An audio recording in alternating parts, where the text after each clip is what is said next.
थोडं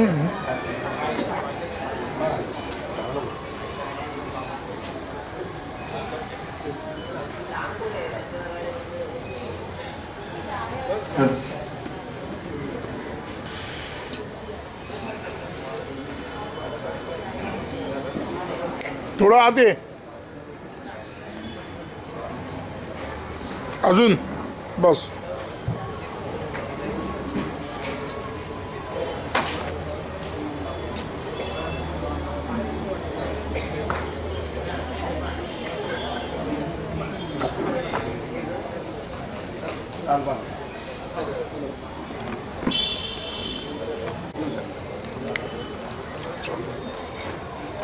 नमस्कार, मी संदेश सामंत. टोपीवाला ज्ञानमंडळातर्फे आयोजित टोपीवाला व्याख्यानमालेमध्ये आपल्या सर्वांचं स्वागत करतो.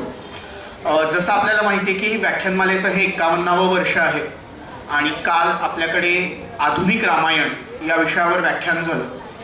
आणि आज जर आपण पाहिलं तर आजचा जो विषय आहे तो खरं तर फार इंटरेस्टिंग विषय आहे.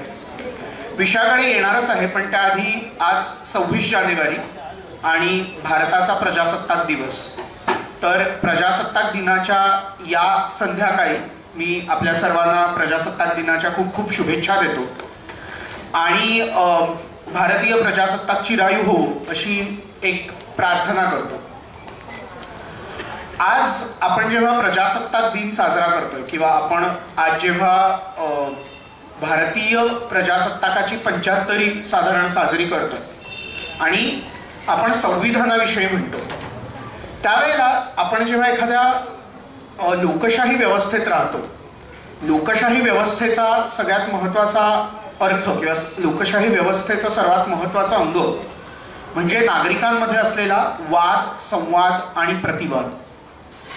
माणूस किंवा कोणताही प्राणी आपण जेव्हा म्हणतो त्या प्रत्येक प्राण्यामध्ये किंवा माणसामध्ये एक संवाद साधण्याची कला असते. संवादाचं रूपांतर कधी कधी प्रतिवादात सुद्धा होतं आणि त्यातनं जशी नाती बहरतात तशीच नाती तुटतात सुद्धा. मानवी संवाद या विषयात आपण जर म्हणायचं झालं तर साधारणपणे मानवी संवादाची सुरुवात कधी झाली किंवा मानवी संवादाची राजकारणात किंवा तथाकथित इन जनरल विषयांमध्ये वैज्ञानिक पद्धतीने सुरुवात कशी झाली याचा जर आपण मागोवा घ्यायचा झाला तर अगदी आपण पहिलं महायुद्ध, दुसरं महायुद्ध, तेव्हा असलेला राजकीय प्रोपगंडाचा वगैरे विचार करू शकतो. आणि आता आपण जेव्हा 2024 मध्ये याचा विचार करतो तेव्हा सगळीकडे आपण सगळ्यांनी एक शब्द ऐकलेला असतो किंवा 2 अक्षरं रादर ऐकलेली असतात इंग्रजीतली, ते म्हणजे AI, आर्टिफिशियल इंटेलिजन्स.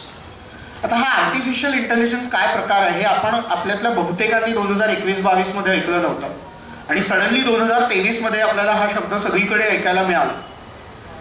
याचा मानवी जीवनावर होणारा परिणाम, आपला एकमेकांशी असलेला संवाद आणि याचं भवितव्य, इन जनरल मानवी संवादाचं भवितव्य, या सगळ्याचा आढावा आज आपण व्याख्यानातनं घेणार आहोत. आणि हे व्याख्यान देण्यासाठी आपल्याकडे आज खरं तर तितकेच एक महत्त्वाची व्यक्ती आपल्याकडे आलेली आहे, श्री सौरभ करंदीकर. आपण त्यांचं नाव खरं तर आज आधीच ऐकलेलं आहे, पण सौरभ करंदीकर कोण आहे? आपण एक शब्द कुठेतरी ऐकलेला असतो की ॲड गुरु. आता हा ॲड गुरु हा काय प्रकार असतो? तर सौरभ करंदीकर यांनी ॲक्च्युली जे महाविद्यालयातनं पदवीचं शिक्षण घेतलं आणि जे महाविद्यालयातनं पास होणारी जशी सगळीच माणसं कलेच्या क्षेत्रात फारच हुशार असतात तसेच ते आहेत. आणि त्यांच्या करिअरची सुरुवात खरं तर त्यांनी ॲडव्हर्टायझिंग क्षेत्र म्हणजे जाहिरात क्षेत्रापासून केली. या दरम्यान त्यांनी अनेक खरं तर नामांकित कंपन्यांसाठी ब्रँडिंग आणि ॲडव्हर्टायझिंगचं काम केलं, जसं की आपण कोलगेट सारखी कंपनी असेल, कॅमलिन सारखी एक महत्त्वाची कंपनी असेल. खरं तर त्या कंपन्यांची लिस्ट फार मोठी आहे, त्यात अगदी सिटी बँकेसारख्या मल्टीनॅशनल कंपन्या सुद्धा आहेत. आणि त्या पलीकडे जाऊन त्याच्यानंतर एक साधारण 16 वर्ष या क्षेत्रात जाहिरात क्षेत्रात काम केल्यानंतर मात्र त्यांनी युजर एक्सपिरियन्स क्षेत्रात काम करायला सुरुवात केली. तर युजर एक्सपिरियन्स हे सुद्धा एक खूप इंटरेस्टिंग क्षेत्र आहे. आपण रोज बरीचशी प्रॉडक्ट्स वापरत असतो, पण आपण जी प्रॉडक्ट्स वापरतो किंवा आपण एक युजर आहोत तर आपण साधारणपणे त्या प्रॉडक्टला कसे रिॲक्ट करतो आणि आपला जो काही अनुभव आहे तो कसा जास्तीत जास्त समृद्ध करता येईल याकडे कंपन्यांचा कुठेतरी कल असतो. तर त्या रिलेटेड ते कामं करतात. आणि तुम्ही जर त्यांचा आजपर्यंत अनुभव बघाल तर अगदी फ्रान्समध्ये जो नामांकित कान्स फेस्टिवल असतो तिथे सुद्धा त्यांना पुरस्कार मिळालेले आहेत.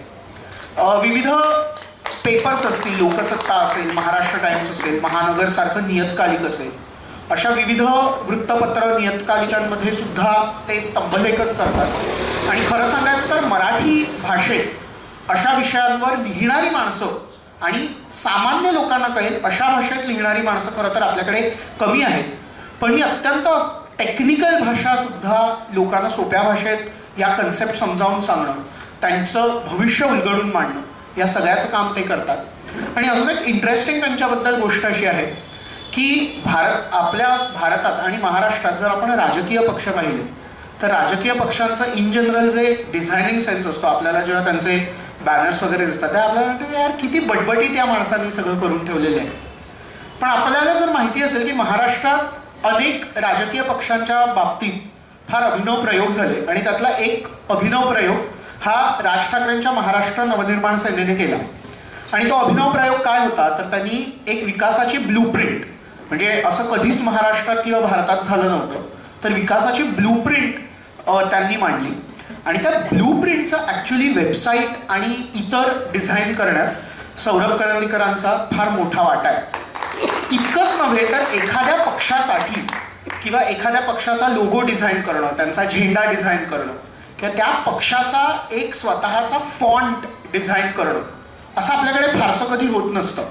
पण राज ठाकरेंच्या महाराष्ट्र नवनिर्माण सेनेने त्याच्यासाठी जे काही प्रयत्न केले, जेव्हा त्यांनी पक्षाचं रिब्रँडिंग सोकॉल्ड केलं, त्यावेळेला सौरभ करंदीकरांनी ॲक्च्युली त्यात खूप महत्त्वाची भूमिका निभावली होती.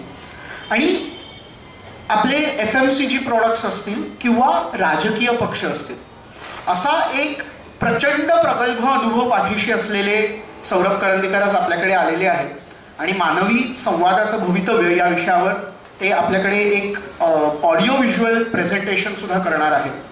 तर मी त्यांचं मंडळातर्फे स्वागत करतो. आणि मी श्रीमती शशिकला सामंत अय्यर यांना विनंती करतो की आजच्या वक्त्यांचं पुष्पगुच्छ आणि सन्मानचिन्ह देऊन त्यांनी स्वागत करावं.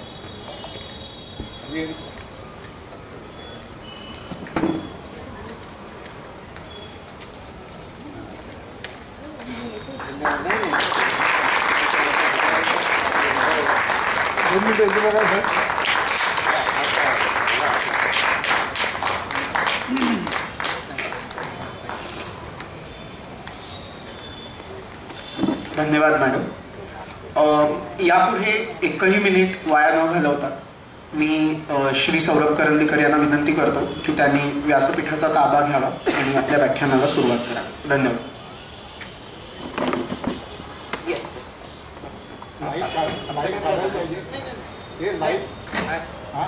माईक नाही, लाईट हा एक कोणता तरी बंद करायला लागेल. म्हणजे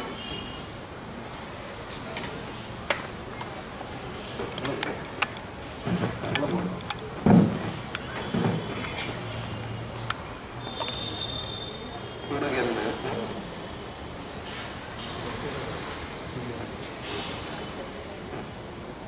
ठीक आहे. ऑन केलं.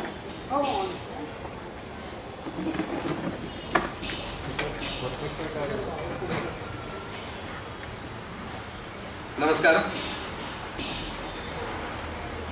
खरं सांगायचं तर टोपीवाला व्याख्यानमाला आणि माझा तसा संबंध कधी येईल असं मला वाटलं नव्हतं. कारण ज्या पद्धतीचे ज्या प्रकारचे विविध प्रगल्भ लोक आपल्याकडे आलेले आहेत त्यांच्या तुलनेत मी कुठेच नाही. परंतु देसाई सर, तुमच्यामुळे मी केवळ इथे येऊ शकलो आणि माझे विचार तुमच्यासमोर मांडू शकतोय आज, याच्याबद्दल मला अभिमान आहे. माझ्या स्वतःच्या फेसबुकवर आणि बाकी सोशल मीडियावर मी जेव्हा हे टाकलं तेव्हा इथे येणं किती मानाचं आहे ते मला माझ्या मित्रांच्या रिस्पॉन्सेसवरनं कळलं. आणि माझ्या असं लक्षात आलं की ही एक मोठी जबाबदारी आहे जी माझ्यावर दिलेली आहे की मला इथे येऊन जे अनुभव व्यक्त करायचे किंवा मी आतापर्यंत जे काही काम केलंय त्याच्याबद्दल बोलायचं आहे, त्याच्याबद्दल एक दडपण आहे माझ्यासमोर आज. आणि त्याचं कारण आहे. तर दडपण आहे, त्याचा आकडा आहे 51. आणि यावर्षी टोपीवाला व्याख्यानमालेला 51 वर्ष पूर्ण झालेली आहेत. आणि मला सुद्धा 51 वर्ष पूर्ण झाली.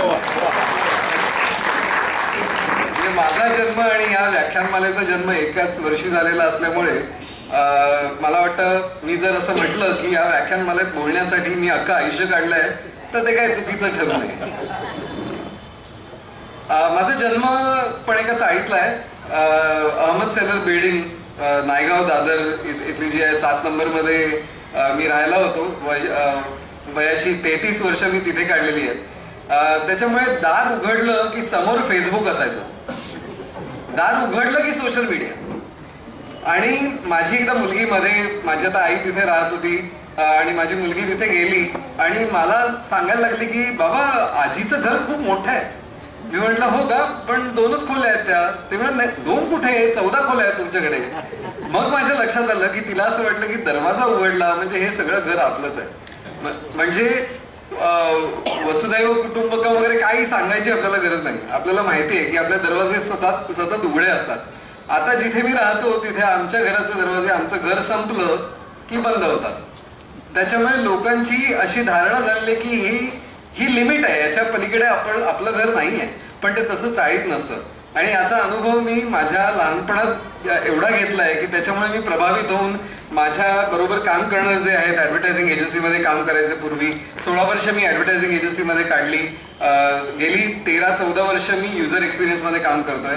पण युजर एक्सपिरियन्समध्ये काम करताना सुद्धा आम्हाला संवाद तर साधायलाच लागतो लोकांशी. आणि मी नेहमी माझ्याबरोबर काम करणाऱ्या लोकांना सांगतो की तुम्हाला खरंच मानवी संवाद जर घडवून बघायचा असेल ना तर तुम्ही चाळीत जा.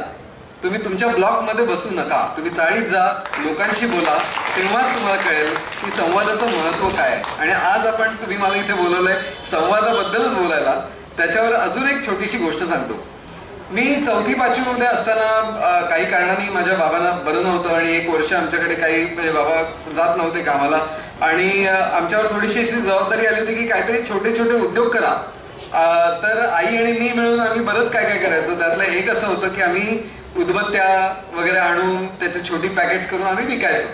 तर उदबत्त्या विकायला म्हणून मी त्या ठिकाणी, आता ब्राह्मण त्याच्यामुळे आम्हाला ब्राह्मणाच्या चाळीत जायचं म्हणून आम्ही 10-12 चाळीच्या पलीकडे मला जायला परवानगी नव्हती. त्या 10-12 चाळीमध्ये जा आणि तिथेच मात्र तुझ्या सगळ्या त्या विकायच्या उदबत्त्या. ठीक आहे. आणि शाळेत असताना आपली परिस्थिती काय आहे, आपण कशासाठी काम करतो याची काही जाणीव नसते. काहीतरी एक उद्योग दिलाय आईनी करायला, त्याच्यामुळे मी सगळीकडे जायचो आणि त्याबद्दल मी अनेक लोकांच्या दारासमोर उभं राहून उदबत्त्या घेताय का असं विचारलंय. ज्या पद्धतीने लोक नाही म्हणतात ना त्याचे मी साधारण 100-200 प्रकार आतापर्यंत बघितलेले. आणि त्याच्यात काय 2 गमतीचं फक्त तुम्हाला सांगतो. आता एका घरात गेल्यानंतर असं होतं की मी जेव्हा म्हणायचं की उदबत्त्या कापूर उद्योग काही घेताय का, तेव्हा त्या फार प्रेमाने मला आतमध्ये घ्यायच्या, म्हणायच्या की बसा, तू कुठे आहेस, कोणत्या शाळेमध्ये जातोस, थोडंसं खाऊ घे, सगळं. उदबत्त्या मात्र घ्यायच्या नाही. पण खूप खाऊ मिळायचं. दरवेळेला मी त्यांच्याकडे आधी जायचो आणि मग नंतर बाकीच्या घरांमध्ये जायचो सगळीकडे. ते अजूनही मला मध्ये कधी कधी भेटतात. आता काय मी तसं करत नाही, पण तरी म्हणतात ये एक दिवस उदबत्त्या घेऊन. म्हटलं माझ्याकडेच नाही आता काय करणार. तर तिथे त्या म्हणतात की तसं आदरातिथ्य एका साईडला. दुसऱ्या साईडला एका घराच्या समोर गेलो, म्हटलं उदबत्त्या धूप कापूर काय हवंय का. तो माणूस तांदूळ निवडत होता, तांदूळ. आणि तांदूळ निवडता आणि माझ्याकडे बघितलं पण नाही. त्या तांदूळामधला जो एक खडा होता तो काढला आणि माझ्या अंगावर भिरकावला. म्हणजे हे तुझं उत्तर की बाबा. आणि मला वाटतं खडे भिरकावण्याचा जो तेव्हाची जी पद्धत आहे ती ट्विटरमध्ये पण आजकाल चालूच असते ना, एकमेकांवर खडे मारणं हेच तर चालू असतं. त्यामुळे त्या संवादांमधून मी जे काय तेव्हा शिकलो ते मी आजपर्यंत वापरतोय. आणि लोकांशी कसं बोलावं, लोकांना काय म्हटलं की लोकांची काय रिॲक्शन होते, हे सगळं आम्हाला तेव्हापासून तेव्हा कळत होतं. नंतर मी बालनाट्यात काम करायला सुरुवात केली रत्नाकर मतकरींच्या. आणि तिथे लहान मुलांसमोर नाटकात काम करायची ती वेळ होती. आणि त्यावेळेला एक मात्र लक्षात आलं की लहान मुलांइतके कठोर प्रेक्षक दुसरे कोणते नाही.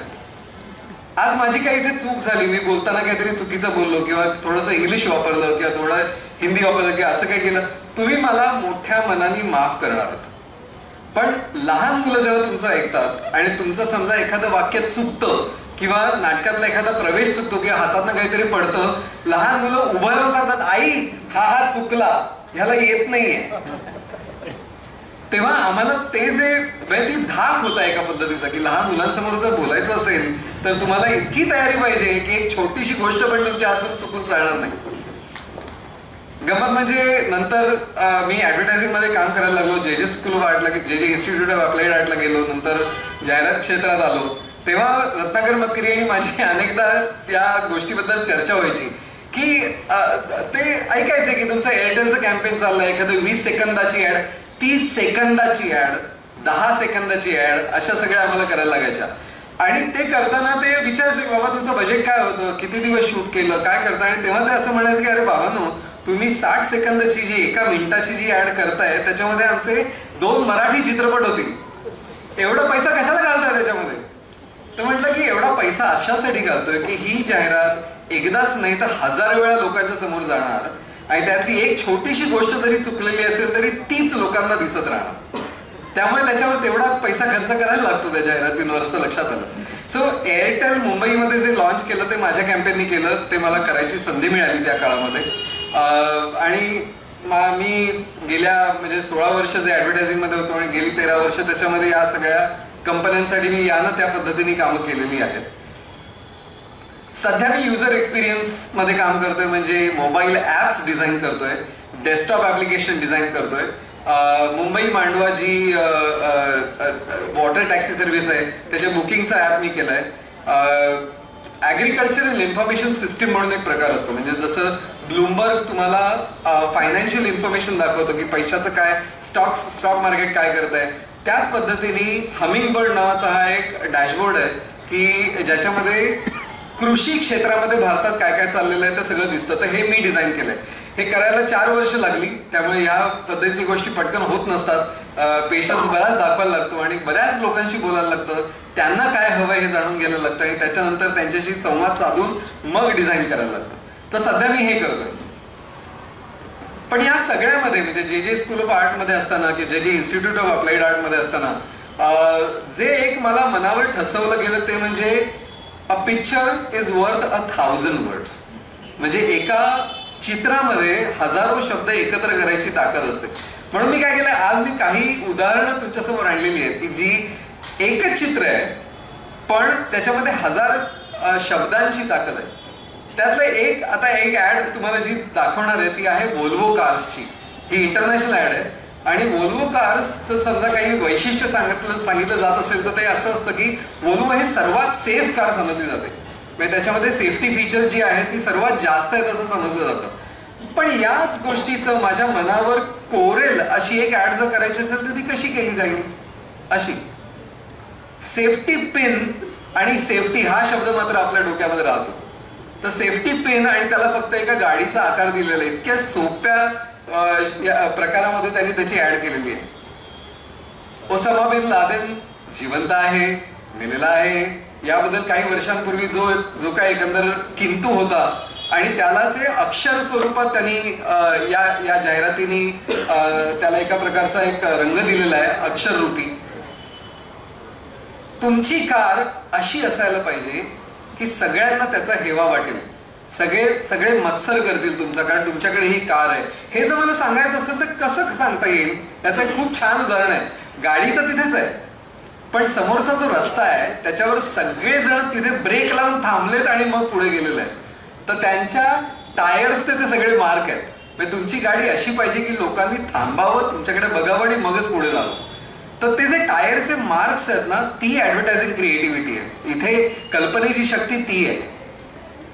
आदिदासचे शूज घातल्यानंतर तुम्ही इतक्या जोराने पळाल की तुमची सावली सुद्धा तुम्हाला तुमच्या मागे लागेल की तुम्ही सावलीपेक्षा जास्त जोराने जावाल.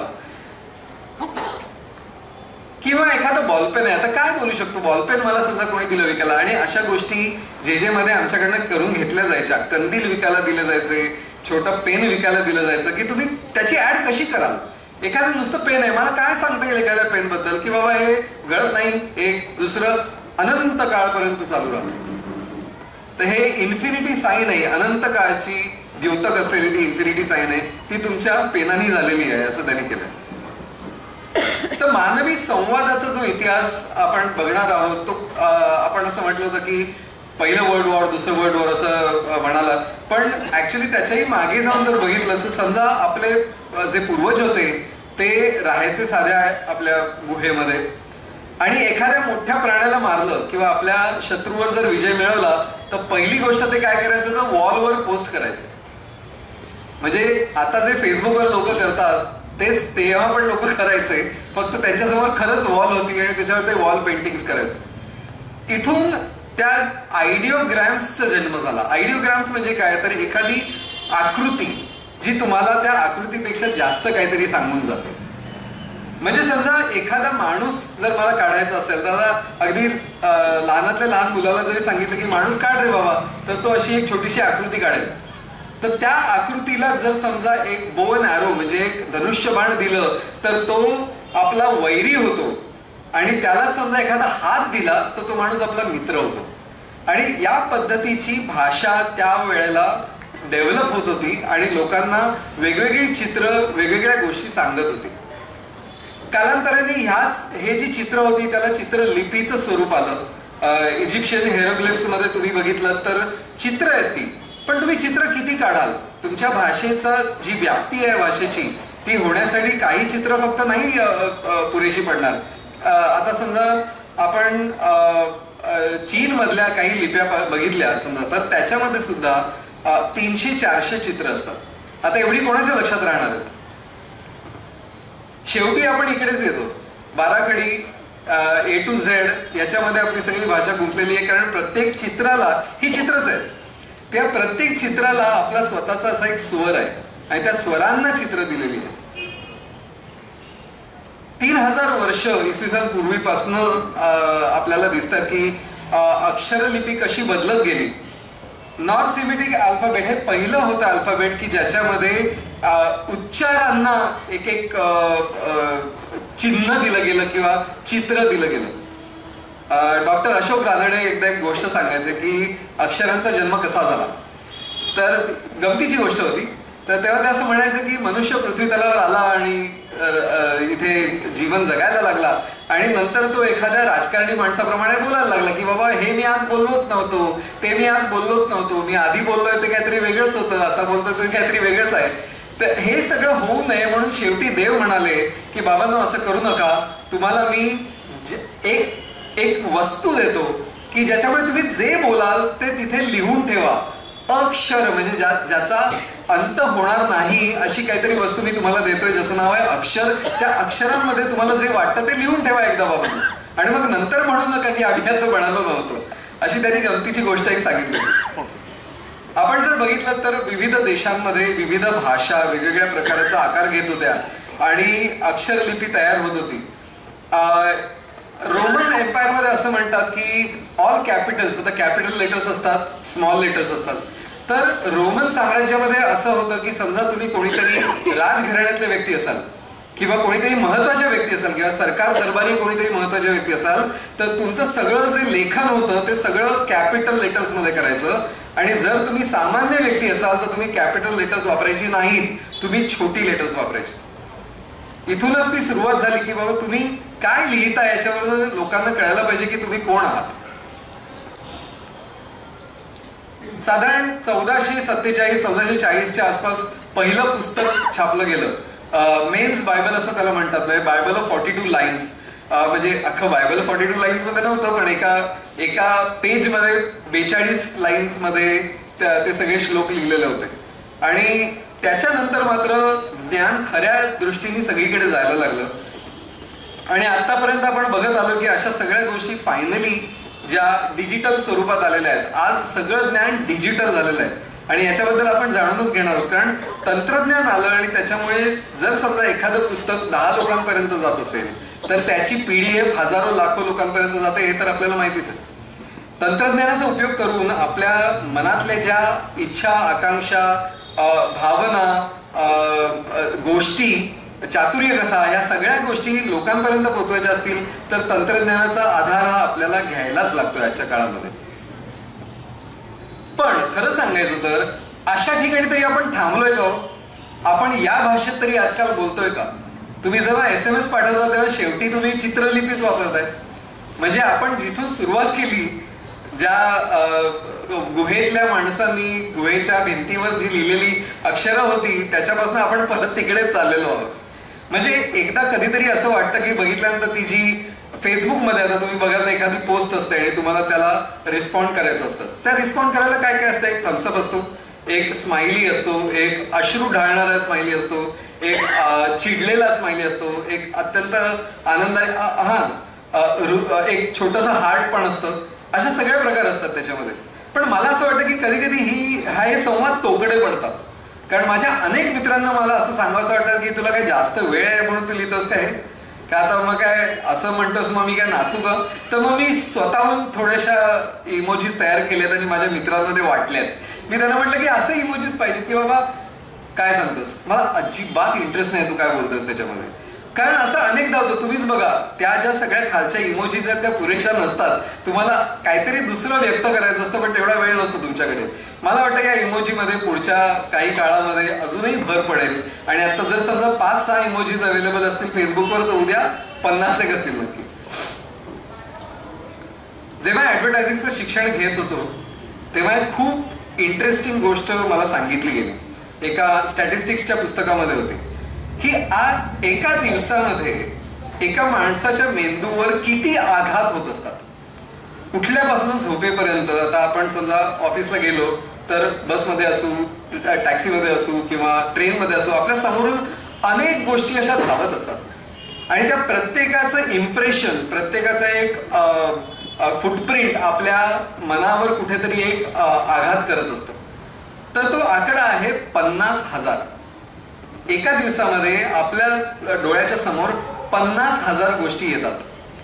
पण त्यातल्या किती लक्षात राहतात अशा तुमच्या? 50,000 तर लक्षात राहणार नाही, थोड्याशा काहीतरी राहतात लक्षात. एखादा चांगला जोक असेल कोणीतरी फॉरवर्ड केलेला व्हॉट्सअपवर तर तो बघून तुम्ही हसता आणि तो हसलात की तुमच्या लक्षात राहतं. म्हणजे हसे तो फसे असं जे म्हणतात ते तसं आहे की तुम्ही हसलात की तुमच्या लक्षात राहतं. तुम्हाला एखाद्या गोष्टीबद्दल काही भावना निर्माण झाल्या की तुमच्या नक्की त्या गोष्टी लक्षात राहतात. तर त्या किती आहेत लक्षात राहणाऱ्या गोष्टी? आपल्याला दोन प्रकारची मेमरी आहे आपल्याकडे. एक शॉर्ट टर्म मेमरी, एक long term memory. Short term मेमरीमध्ये आपण थोड्या काही गोष्टी लक्षात ठेवतो आणि नंतर सोडून देतो. आणि या अख्ख्याच्या अख्ख्या 50,000 गोष्टी आपल्या लक्षात राहतात आणि थोड्या वेळाने आपण ते सोडून देतो. त्याच्यातल्या फक्त 7 गोष्टी तुमच्या मनात घर करून राहू शकतात. 7. म्हणून मी काय केलं, आमच्या ॲडोबी इलस्ट्रेटर म्हणून आमचं एक सॉफ्टवेअर असतं त्याच्यात गेलो आणि 50,000 डॉट्स तयार केले. तर हे 50,000 डॉट्स आहेत आणि त्याच्यामधले 7 डॉट फक्त मी वेगळे रंगवायचा प्रयत्न केला. जस्ट समजायला की बाबा ते 7 गोष्टी कुठे आहेत. त्या या 7 गोष्टी आहेत की ज्या लोकांच्या लक्षात राहतात. जाहिरात क्षेत्रात असताना लोक जे हजारो लाखो कोट्यावधी लोक रुपये जे खर्च करतात जाहिरातींवर, ते या गोष्टीसाठी करतात की माझ्या उत्पादनाबद्दलचा संदेश किंवा माझ्या सेवेबद्दलचा संदेश हा लोकांच्या डोक्यात राहिला पाहिजे. आज नाही तर उद्या वॉशिंग पावडर निर्मा रोज का दाखवली जायची वर्षानुवर्ष? हॅमरिंग का व्हायचं? कारण त्या 7 मध्ये ते कुठेतरी राहायला पाहिजे ते गाणं. आणि ते अनफॉर्च्युनेटली राहायचं बाबा ते गाणं. ते चांगलं असू दे अथवा वाईट असू दे, तर राहायचं गाणं डोक्यामध्ये. क्रिएटिव्ह डायरेक्टर किंवा क्रिएटिव्ह डिपार्टमेंटमध्ये असलेल्या प्रत्येकाचा जर काही उद्देश असेल तर तो हाच असतो की त्या एका जाहिरातीला एक वाचा फोडून देणं किंवा एका जाहिरातीला लोकांच्या डोक्यात अत्यंत आतपर्यंत उतरवणं. म्हणजे थोडक्यात 50,000 एका बाजूला आणि 7 एका बाजूला. मला 7 मध्ये राहायचं आहे. मग आपलाच संवाद दुसऱ्या माणसाने लक्षात ठेवावा हा जो आपला हट्ट असतो तो खरंच पुरा होतो का? आपण फेसबुकवर समजा पोस्ट केली, खूप लांबच्या लांब पोस्ट केली, सगळे लोक वाचणार आहेत का ती लांबच्या लांब पोस्ट याचा आपण विचार करत नाही. आपण भाराभार लिहितो कारण आपल्या मनात गोष्टी असतात पण त्या सगळ्या लोकांपर्यंत पोचतच नाहीत कारण त्यांना वेळच नसतो. मला 50,000 गोष्टी ऐकायच्यात रोज, तर मी एवढा वेळ तर तुमच्या एका पोस्टमध्ये कशाला वाया घालतो? एअरटेलचं कॅम्पेन आम्ही जे केलं होतं त्याला चांगला रिस्पॉन्स मिळाला त्या काळामध्ये. आणि त्याच्यानंतर 2003 मध्ये आम्ही एक वेगळं कॅम्पेन केलं होतं एअरटेलचं. तुम्हाला कदाचित ती ऍड आठवत असेल. रेहमाननी त्याला म्युझिक दिलं होतं.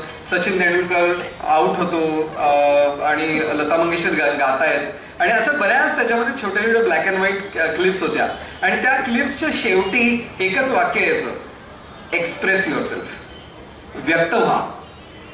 आणि मोबाईल सर्व्हिस दुसरं कशा पद्धतीने जाहिरात करणार आहे? व्यक्त व्हायलाच तर ते मदत करणार, दुसरं काय काम असतं मोबाईल फोनचं. त्यामुळे त्यांनी व्यक्त व्हा म्हणजे एक्सप्रेस युअरसेल्फ असं ते कॅम्पेन करायचं आम्ही ठरवलं. प्रशांत गोडबोले, झरवान पटेल हे माझे बॉस, त्यांच्याकडनं ही कल्पना आली होती आणि आम्ही सगळे त्याच्यावर काम करत होतो. तर आम्ही काम केलं म्हणजे काय केलं की भावभावना ज्या असतात सगळ्यांचे शब्द लिहून काढा आणि ते शब्द जे असतात त्यांना मग मूर्त स्वरूप द्या. ही होर्डिंग्स तुम्ही कधीतरी पाहिली असतील खूप पूर्वी, आता अनेक वर्ष झाली त्याला. 2003 ते 2006 मध्ये चाललं होतं, पूर्ण भारतभरात होतं. कन्फेस, कन्फाईड, कन्वे किंवा big talk, small talk, sweet talk या टाईपचे शब्द घेऊन आम्ही त्यांना चित्ररूप द्यायचा प्रयत्न केला होता. आणि खाली एअरटेल आणि एक्सप्रेस युअरसेल्फ आमचं एवढंच म्हणणं होतं की तुमच्या असेल तर ते जर व्यक्त करायचं असेल तर एअरटेल शिवाय तुमच्याकडे दुसरा पर्याय नाही. पर्याय आहेत पण अर्थात मी त्यांच्यासाठी ऍडव्हर्टायझिंग करत होतो म्हटल्यानंतर आम्हाला असं म्हणणं भागच आहे. काही वेळेला बोलायची गरज नसते, भावनांची गरज असते फक्त. तर काही वेळेला फक्त एक अश्रू तुम्हाला सांगून जातो की भावभावना काय आहे. आता या गोष्टीबद्दल एक गमतीची म्हणून गोष्ट तुम्हाला सांगतोय. हा फोटो, आता हे सगळे फोटो आम्ही काढले, हे तुम्ही जे बघताय ते सगळे फोटो आम्ही वेगवेगळ्या ठिकाणी जाऊन काढले होते. स्वपन पारेख आणि स्वतः प्रशांत गोडबोले दोघं जण आमच्यासाठी काम करत होते. आणि हा मात्र जेव्हा आम्ही फोटो काढायला घेतला तेव्हा जाम पंचायत झाली. मुलीला आणलं होतं छोट्याशा आणि आम्हाला ती मुलगी रडावी असं वाटत होतं आणि तो शब्द होता परसुएड, म्हणजे ते हट्ट धरणं हे जे काय असतं ते आम्हाला कॅप्चर करायचं होतं. आता रडणारी मुलगी, हट्ट करणारी मुलगी अशी आम्हाला चांगली दिसणारी मुलगी, सुंदर दिसणारी मुलगी सगळे मिळत होते आम्हाला. पण ही मुलगी जेव्हा शूटिंगला आली, बँड्रामध्येच एका घरामध्ये आम्ही शूटिंग करत होतो, ही मुलगी तिथे आली, रडायलाच तयार नाही, हसत होती पूर्ण वेळ. तिची आई आणि ती आई म्हणाली अहो पण ती अशीच आहे, सतत हसत असते, ती नाही रडत. म्हटलं कपाळ. आता मी त्यांना सांगितलं होतं, हे दाखवलं होतं कोऑर्डिनेटरला की बाबा मला हे चित्र पाहिजे, हा पिक्चर काढायचा आहे, तर कोणीतरी रडणारी मुलगी द्या ना. तर नाही, ती रडतच नव्हती बिचारी. मग मी म्हटलं करायचं काय? आम्ही सगळे आपले 2 तास झाले, ही मुलगी हसते, काहीतरी बोलते, बरळते आणि आम्ही सगळे शॉर्ट म्हणजे लाइटिंगचं सगळं झालं होतं. सगळे कॅमेरामॅन पण थकला, तो म्हणाला अरे बाबा नो काहीतरी करा. म्हटलं काहीतरी करा म्हणजे काय करा? मगाचपासून मी बघत होतो की ती मुलगी आईशी संवाद साधत होती. आई लांब उभी होती अगदी, म्हणजे तिला तर आम्ही सांगितलं होतं की तू याच्यात पडू नकोस, तू लांब राहा. तर ती आई लांब उभी होती पण तिला ती दिसत होती शेवटपर्यंत. तर ते माझ्या लक्षात आल्यावर मी त्या आईकडे गेलो, म्हणले एक काम कराल का, त्या भिंतीच्या आड जा जरा थोड्याशा. आई भिंतीच्या आड गेली आणि आम्हाला हा फोटो मिळाला इकडचा. डसडसा रडायला लागली मुलगी. लगेच मी म्हटलं बाबा रे, हे पाप माझ्या डोक्यावर नकोय, तू पटकन जो काय पिक्चर घ्यायचा तो घे. आणि मी आईला म्हटलं या आता परत या, परत तुम्ही हसवा तुमच्या मुलीला. अशा गमतीच्या बऱ्याच गोष्टी ऍडव्हर्टायझिंग जीवनामध्ये घडल्या. एअरटेलचं जेव्हा कॅम्पेन करतो तो साध्या घरातली भांडणं असतील समजा किंवा एखादा मोठा इश्यू असेल, फारच हृदयद्रावक इश्यू जो चाइल्ड मॅरेजचा इश्यू आहे तो असेल, किंवा एखादा दंगलीचा सीन. आता ही दंगल सुद्धा आम्ही घडवलेली आहे, म्हणजे खऱ्या ठिकाणी नाही घडवलेली, एक स्टुडिओ घेऊन तिथे शांतपणे दंगल आम्ही घडवली. आणि ही घडवताना इतकी चांगल्या रीतीने घडवली की मी हे शूट करत होतो आणि मला भीती वाटायला लागली जेव्हा ते लोक अंगावर आले तेव्हा. पण फार सुंदर ऍक्टिंग केली तिथे.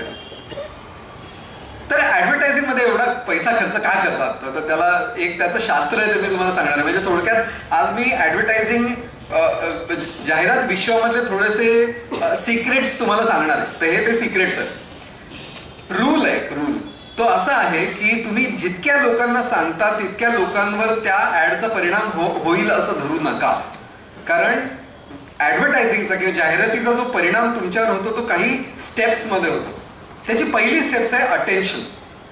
आणि अटेन्शन म्हणजे काय, तुमचं लक्ष वेधून घेणं. तर हजारो कोट्यावधी लोक तुमचं लक्ष वेधून घेत, तुमची ऍड लक्ष वेधून घेणार नक्की. तुम्ही IPLच्या वेळेला एखादा कॅच गेल्यानंतर जर जाहिरात दाखवली, झकमारून सगळेजण ती जाहिरात बघणार.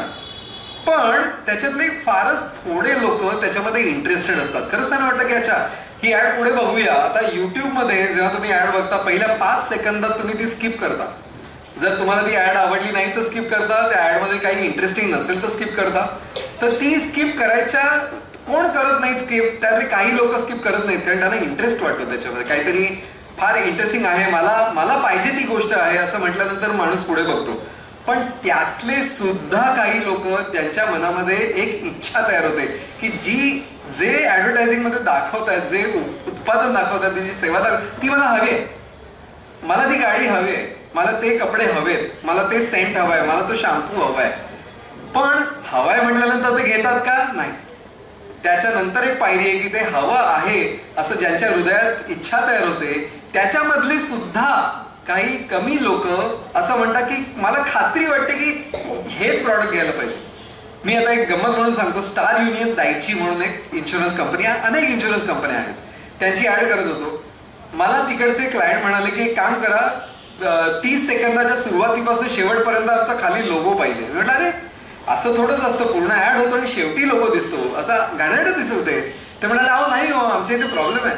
आमच्या इथे प्रॉब्लेम असा आहे की जेव्हा जेव्हा आम्ही जाहिरात करतो तेव्हा तेव्हा LICचा बिझनेस वाढतो. कारण सगळे म्हणतात की हो खरंच आहे ही जाहिरात चांगली, मला असं वाटतं की मला इन्शुरन्स घ्यावा, म्हणून ते काय करतात, त्यांच्या ओळखीच्या कोणत्या तरी LIC एजंटला फोन करतात, ते सांगतात मला इन्शुरन्स काढायचा बाबा, आणि शेवटी धन होते ती LICची होते. त्यामुळे ते म्हणाले की आमचा लोगो आधीपासून दाखवा, नाही तर लोक आमचं प्रॉडक्ट घेणार नाही. ही खात्री की हेच प्रॉडक्ट मला हवं. आणि त्याच्यातले सुद्धा फारच कमी लोक ऍक्शन घेतात. AIDCA, attention, interest, desire, conviction, आणि त्याच्यानंतर घेतली जाणारी ऍक्शन. आणि आमचा जो संवाद आहे जाहिरातदारांचा आणि ग्राहकांचा, तो या सगळ्या लेवल्स मधनं आम्हाला तसाच ठेवायला लागतो. एक अजून गंमत सांगतो, मॅकडॉनल्ड मध्ये गेला असाल, तिथे चिप्स फ्राईज घेतल्या असतील. आता मॅकडॉनल्डचा पैसा त्यांना येतो कुठून याचा आपण जरा विचार करूया. बर्गर दिला तुम्हाला धरा की त्यांना एक 20% त्याच्यामध्ये फायदा असतो किंवा 30% फायदा असतो. पण जेव्हा ते चिप्स विकतात तेव्हा त्यांचा फायदा जवळपास 95% जातो काही काही वेळेला. कारण असतं काय त्याच्यामध्ये, बटाटे, तेल, मीठ, याच्या पलीकडे काहीच नसतं त्याच्यामध्ये. त्यामुळे कोण आमच्या चिप्स कधी घेतो हा एक संशोधनाचा विषय आहे, असू ना संशोधनाचा विषय आहे. मॅकडॉनल्डनी एका मोठ्या रिसर्च एजन्सीला बोलवून सांगितलं होतं की लोक चिप्स कधी विकत घेतात याचा एक रिसर्च करा. आणि त्यांनी तो केला होता. त्यांनी काय केलं होतं की आपण जेव्हा मॅकडॉनल्डमध्ये जातो आणि खूप गर्दी असते तेव्हा आपण लाईन लावतो, आणि त्या लाईनच्या मागे असताना सुद्धा त्यांचे क्लार्क येतात आणि विचारतात तुम्हाला काय हवंय खायला, आणि एक नोट काढतात छोटीशी, बरोबर, आणि मग ती तुमच्या हातात देतात की तुम्ही जेव्हा पोहोचाल त्या काउंटरपर्यंत ती तुम्हाला अजून बोलायची गरज नाही, जस्ट तुम्ही ती नोट द्या आणि तुमची ऑर्डर रेडी होईल. तर रिसर्च एजन्सीने काय केलं की एका सेटमध्ये शेवटच्या माणसाला विचारलं की तुम्हाला काय काय पाहिजे, आणि त्यांची ऑर्डर कंप्लीट झाल्यानंतर विचारलं की तुम्हाला फ्राईज पण देऊ त्याच्याबरोबर. हा एका सेटला विचारलं 1000 लोकांना, आणि दुसऱ्या 1000 लोकांना त्या रांगेमध्ये ते शेवटी जेव्हा पोहोचले आणि ते आता खरेदी करणार तेव्हा विचारलं की सगळी ऑर्डर घेतली तुमची, आता तुम्हाला फ्राईज हवेत का त्याच्याबरोबर. ऑलमोस्ट 100% लोकांनी जे अगदी काउंटरच्या जवळ होते त्यांनी हो सांगितलं. आणि लाईनच्या मागे असलेले जे सगळे लोक होतं त्यांनी नाही सांगितलं. असं का? कारण जेव्हा माणूस त्या काउंटर पासून दूर असतो तेव्हा तो हृदयाने नाही मनाने विचार करत असतो, जिभेने विचार करत नसतो, मनाने विचार करत असतो. त्यावेळी तो म्हणतो कशाला उगीच खर्च करायचा आहे, एनिवे याने माझं वजन वाढणारच आहे, मला डायबिटीस आहे, मी हे खाणं बरोबर नाही, मला हार्ट ट्रबल आहे, हे चुकीचंच आहे सगळं, तेव्हा विचार असतो. पण जेव्हा तोच माणूस त्या काउंटरच्या बाजूला असतो तो म्हणतो की आता मला खावंसं वाटतंय काहीतरी, हे सगळं दिलेली ऑर्डर, तेव्हा तो पटकन रेडी होतो. पण हा बरं ठीक आहे, चल 20 रुपयाचं 20 रुपये दे मला प्राईस. याला मोस्ट सिड्युसिबल मुवमेंट म्हणतात. म्हणजे तुम्ही एखाद्या माणसाबरोबर संवाद साधताय पण त्या संवादाच्या कोणत्या लेवलवर तो माणूस शेवटी डिसिजन घेणार आहे, शेवटी ते म्हणजे माझा सेल कुठे होणार आहे त्याच्याबद्दलचा हे आडाखे प्रत्येक इंडस्ट्रीचे वेगवेगळे असतात. एक गमत म्हणून तुम्हाला ही फिल्म दाखवते, ही टॉम क्रूजची एक फिल्म आहे मायनॉरिटी रिपोर्ट म्हणून. आणि मायनॉरिटी रिपोर्ट मध्ये एक भविष्यातलं एक चित्र रंगवलं गेलंय ज्याच्यामध्ये तो टॉम क्रूजचं जे कॅरेक्टर आहे ते एका मॉलमध्ये जातं, आणि जेव्हा ते मॉलमध्ये जातं तेव्हा त्याचे डोळे स्कॅन केले जातात. आणि त्याचे डोळे स्कॅन केल्याबद्दल बाजूच्या सगळ्या जाहिराती बदलतात. बघा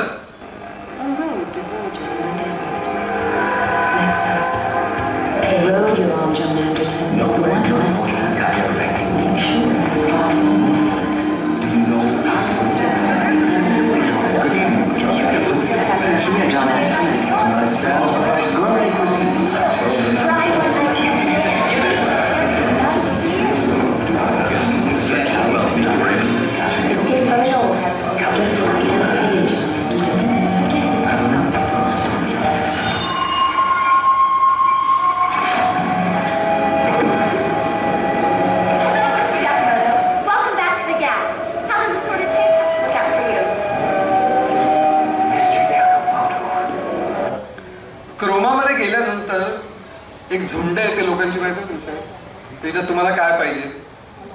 या सगळ्या जाहिराती त्या टॉम क्रूजला विचारतात, तुझं नाव कळलं, तू लास्ट याच ठिकाणी कधी आला होतास तेही कळलं, आता तुला काय पाहिजे. याच्याबद्दल त्या जाहिराती संवाद साधतायत आणि त्या माणसाशी बोलतात, एका माणसाशी. म्हणजे आमचं जे अटेन्शन, इंटरेस्ट, डिझायर वगैरे राहिलं बाजूला, तर भविष्यात कदाचित असं होईल की ती जाहिरात फक्त तुमच्यासाठी तयार केली जाणार आहे आणि तुमच्या आवडीनिवडीवर जो डेटा ऑलरेडी गुगलकडे आहे, फेसबुककडे आहे, अमेझॉनकडे आहे, सगळा तो डेटा आहे आणि त्या डेटातनं त्यांना कळणार आहे की तुम्ही पुढचं उत्पादन कोणतं विकत घेणार आहात आणि कधी विकत घेणार आहात. तुमच्या घरची टूथपेस्ट कधी संपणार आहे, तुमचा शॅम्पू कधी संपणार आहे, हे शॅम्पूवाल्यांना माहिती असणार आहे आणि त्याच्यामुळे ते तुम्हाला तेव्हाच शॅम्पू विकतील जेव्हा तुम्हाला गरज असेल. आता हे तंत्रज्ञानाकडे आपण हळूहळू चाललोय. आता एखाद्या स्क्रीनकडे तुम्ही बघताय, गुगलच्या पेजकडे बघताय, तर तुमचा डोळा कुठे आधी जातोय, नजर कुठे आधी जाते, कुठे खेळते, कुठून कुठे जाते, ह्याचा अख्खा आलेख त्यांना मिळू शकतो. हे दोन ज्या गोष्टी दिसतात, एक सर्कल्स दिसतात, त्याला म्हणतात फिक्सेशन्स, म्हणजे जिथे आपली नजर ठरते थोडा वेळ. आणि ज्या लाईन्स आहेत त्या दाखवतात की त्यांना म्हणतात सेकॅड्स, म्हणजे एका ठिकाणून दुसऱ्या ठिकाणी कशी नजर जाते. इतका डेटा सगळ्या लोकांकडे ऑलरेडी आहे तुमच्याबद्दलचा.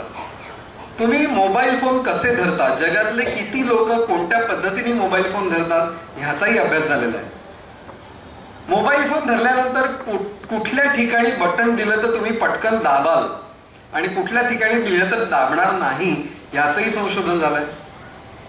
आणि जसा जसा मोबाईलचा आकार वाढतोय, तुम्हाला माहिती असेल छोटा आयफोन जो आता होता, आता तर सगळे ओप्पो वगैरे जे मोठे मोठे आहेत ते त्या कॅल्क्युलेटरच्या आकाराचे फोन झालेत आता. तर त्या फोनमध्ये मी एका हाताने जर तो फोन धरला असेल तर माझा अंगठा कुठपर्यंत पोहोचणार आहे, माझा अंगठा जेव्हा तिथे जातो त्या स्क्रीनवर तर त्या बटनाचा आकार कसा असला पाहिजे, किती लांब दोन बटणं असली पाहिजेत, या सगळ्याचा डेटा अवेलेबल आहे.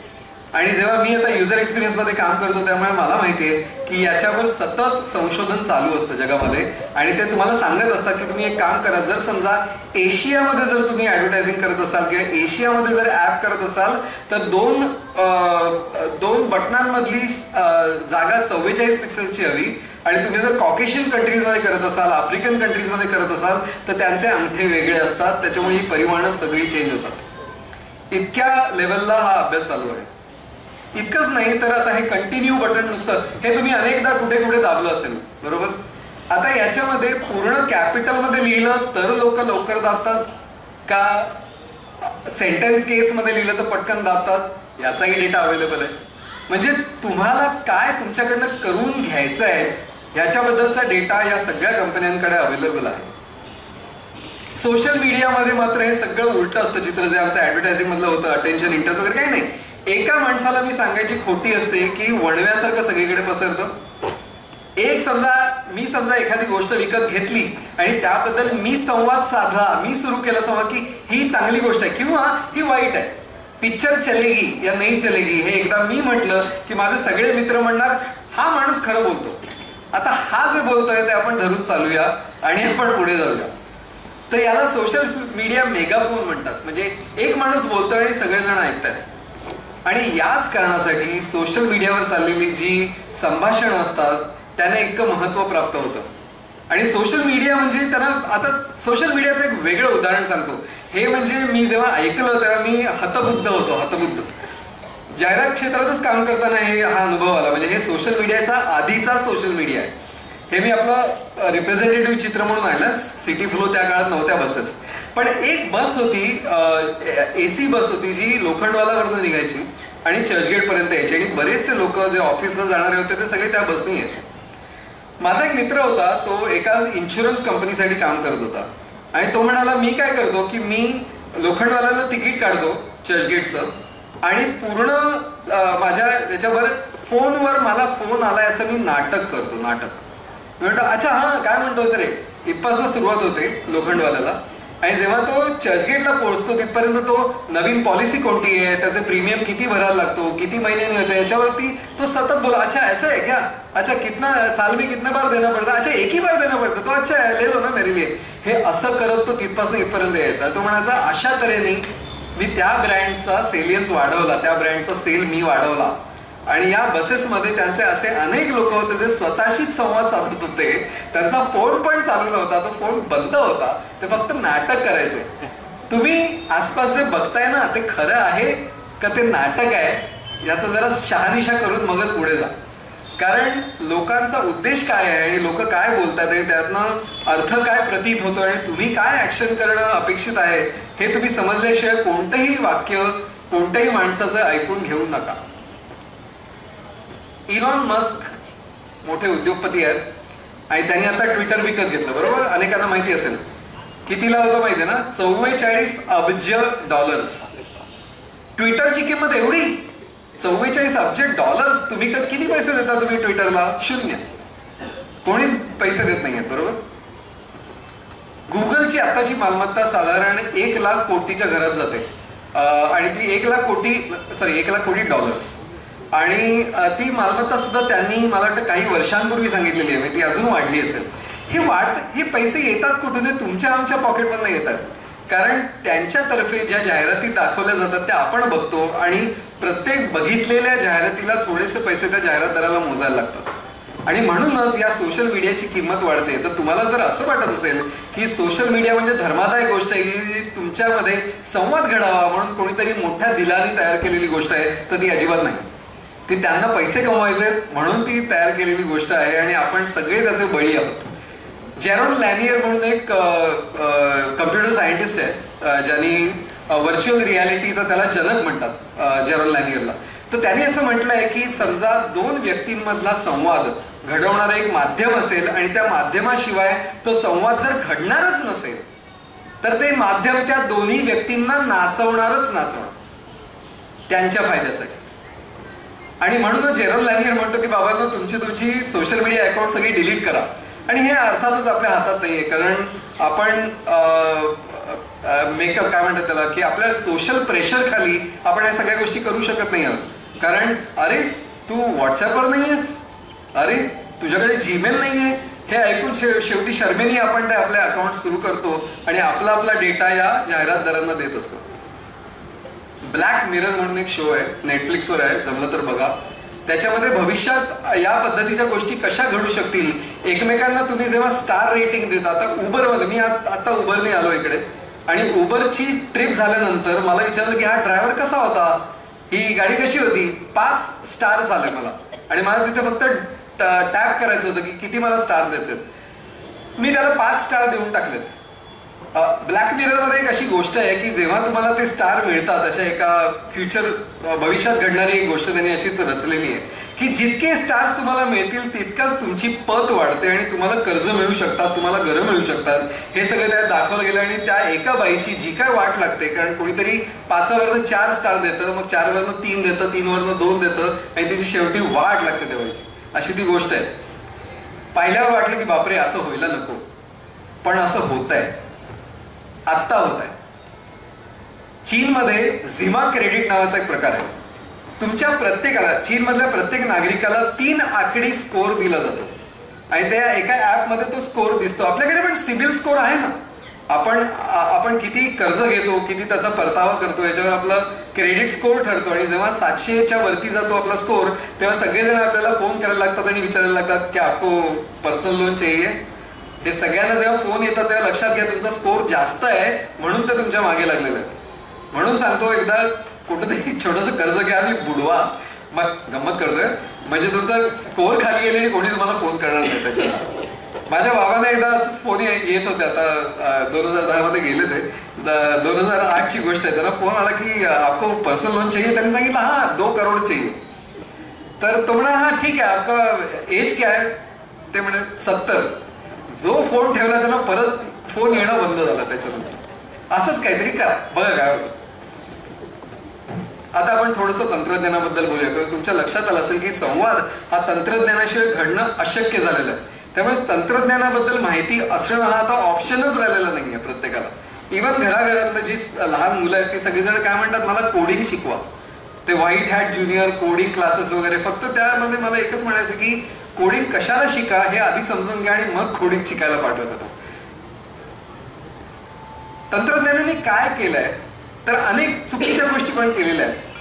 आपल्या आयुष्यातलं वाट बघणं गेलं माहितीये का तुम्हाला. म्हणजे मी जेव्हा कॉलेजमध्ये होतो तेव्हा माझ्या मैत्रिणीची मी वाट बघत बसायचो किंवा उशिरा, पण कुठे होतीस इतका वेळ, कुठे, मी कधीपासून इथे थांबलो तुझ्यासाठी. हे संपलं का, हा किती आहे, फोनवरनं लगेच मला समजू शकतं. इतकंच नाही तर काही काही ऍप्स पण आहेत की जिथे तुम्ही लॉग इन करू शकता आणि मी कुठे आहे ते सांगू शकता. आणि त्याच्यामध्ये काय होतं की त्याच्यामुळे माझा मित्र कुठे आहे हे मला विचारायचीच गरज नाहीये, मला दिसतंय त्या ऍपमध्ये, जर त्या मित्रांनी ठरवलं असेल तर. अर्थात लहान मुलांच्या हातात तर टेक्नॉलॉजी गेलेलीच आहे आणि आता लहान मुलंच ऍक्च्युली आपल्याला आपले टेक हेल्प आहेत. म्हणजे आपल्याला काही अडलं की हा फोन चालत नाहीये किंवा असं काही झालं तर कुणाला विचारायचं, घरातल्या सर्वात लहान मुलाला विचारा, त्याला माहिती असतं की कसं आहे. माझी बायको परवा काहीतरी चालत नाहीये, हलत नाहीये, माझ्या मुलीने लगेच घेतला, हा हे असं कर, तुझं हे अमुक अमुक राहिलेलं सेटिंग चुकलं होतं तुझं. आणि हा जो फरक आहे ना तो खरं त्याला एक असं वेगवेगळे दर्जे दिलेले आहेत या गोष्टीला, की डिजिटल सेटलर्स, डिजिटल आउटकास्ट आणि बॉर्न डिजिटल असे 3 प्रकार पडतात. म्हणजे आपली अख्खी जर लोकसंख्या घेतली तर त्याच्यामध्ये 3 भाग पडतात. डिजिटल आउटकास्ट म्हणजे ज्यांचा डिजिटल टेक्नॉलॉजीशी काही संबंध नाही आणि त्यांना तो संबंध आणायची गरजही वाटत नाही, हे आपले सगळे सिनियर्स आहेत. म्हणजे आपण पण नाही, आपले सिनियर्स म्हणजे आपले आई वडील, त्यांचा विचार करा, त्यांना काही गरजच नव्हती या टेक्नॉलॉजी या प्रकारची. ते आउटकास्ट होते. दुसरी जी पिढी आहे ती म्हणजे डिजिटल सेटलर्स, की झक मारत मला हे सगळं शिकायला लागतं. माझा मुलगा अमेरिकेत आहे, तो मला ईमेल पाठवतो, मला त्याबद्दल माझा लॅपटॉप उघडून निदान ईमेल चेक करता आली पाहिजे रे बाबा, त्याशिवाय माझं काही चालणार नाही. आणि हे सगळे जे आहेत ते बॉर्न डिजिटल आहेत. तेव्हा त्यांनी जेव्हा जन्म घेतला तेव्हा त्यांच्या जन्माबद्दलची पोस्ट फेसबुकवर केली गेली होती. तिथपासून त्यांचा डेटा रेकॉर्डेड आहे सगळा. आणि आपण तसं नाही आहे. मी माझ्याबद्दल बोलायचं झालं तर मी सेटलर आहे. मला अजिबात ही टेक्नॉलॉजी आधी माझ्या आयुष्यात नव्हती, ती आली नंतर आणि ती जगमारत घ्यायला लागली ती टेक्नॉलॉजी. काय करणार त्याला.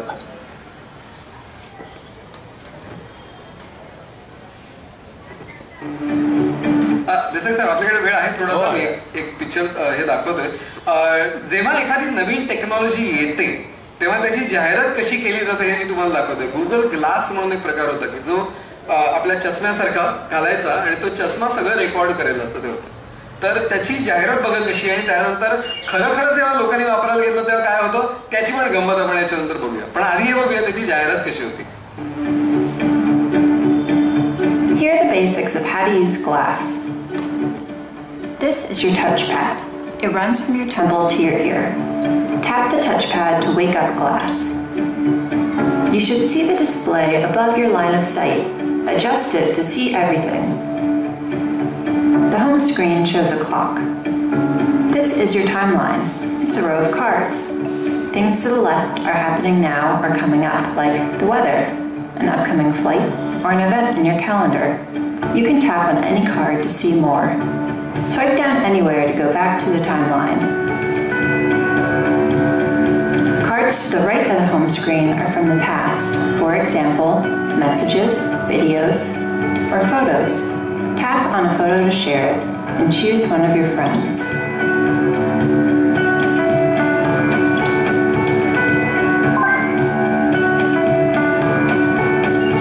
Swipe down to go back to standby. And have fun exploring. छान वाटतं ना बघायला.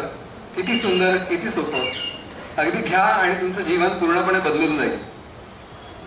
आता हाच गुगल ग्लास, आता हा जो मी पुढचा व्हिडिओ दाखवणार आहे तो युट्यूबवर आहे, तुम्ही जरूर जाऊन बघा, खूप विनोदी आहे. पण मी थोडासा भागच त्यातला दाखवणार आहे.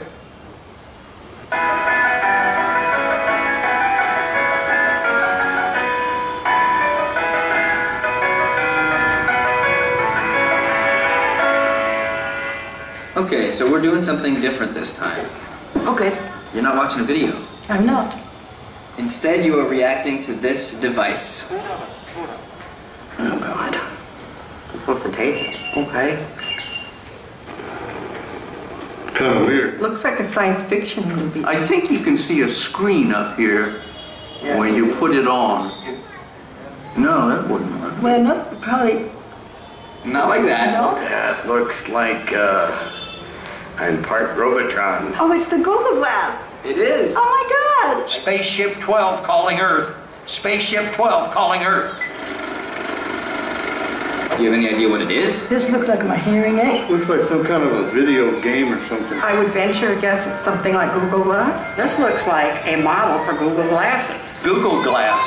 Yes! Oh my God, I've never seen one in person. How did you know about the Google Glass? Because I'm hip. So go ahead, you can put it on.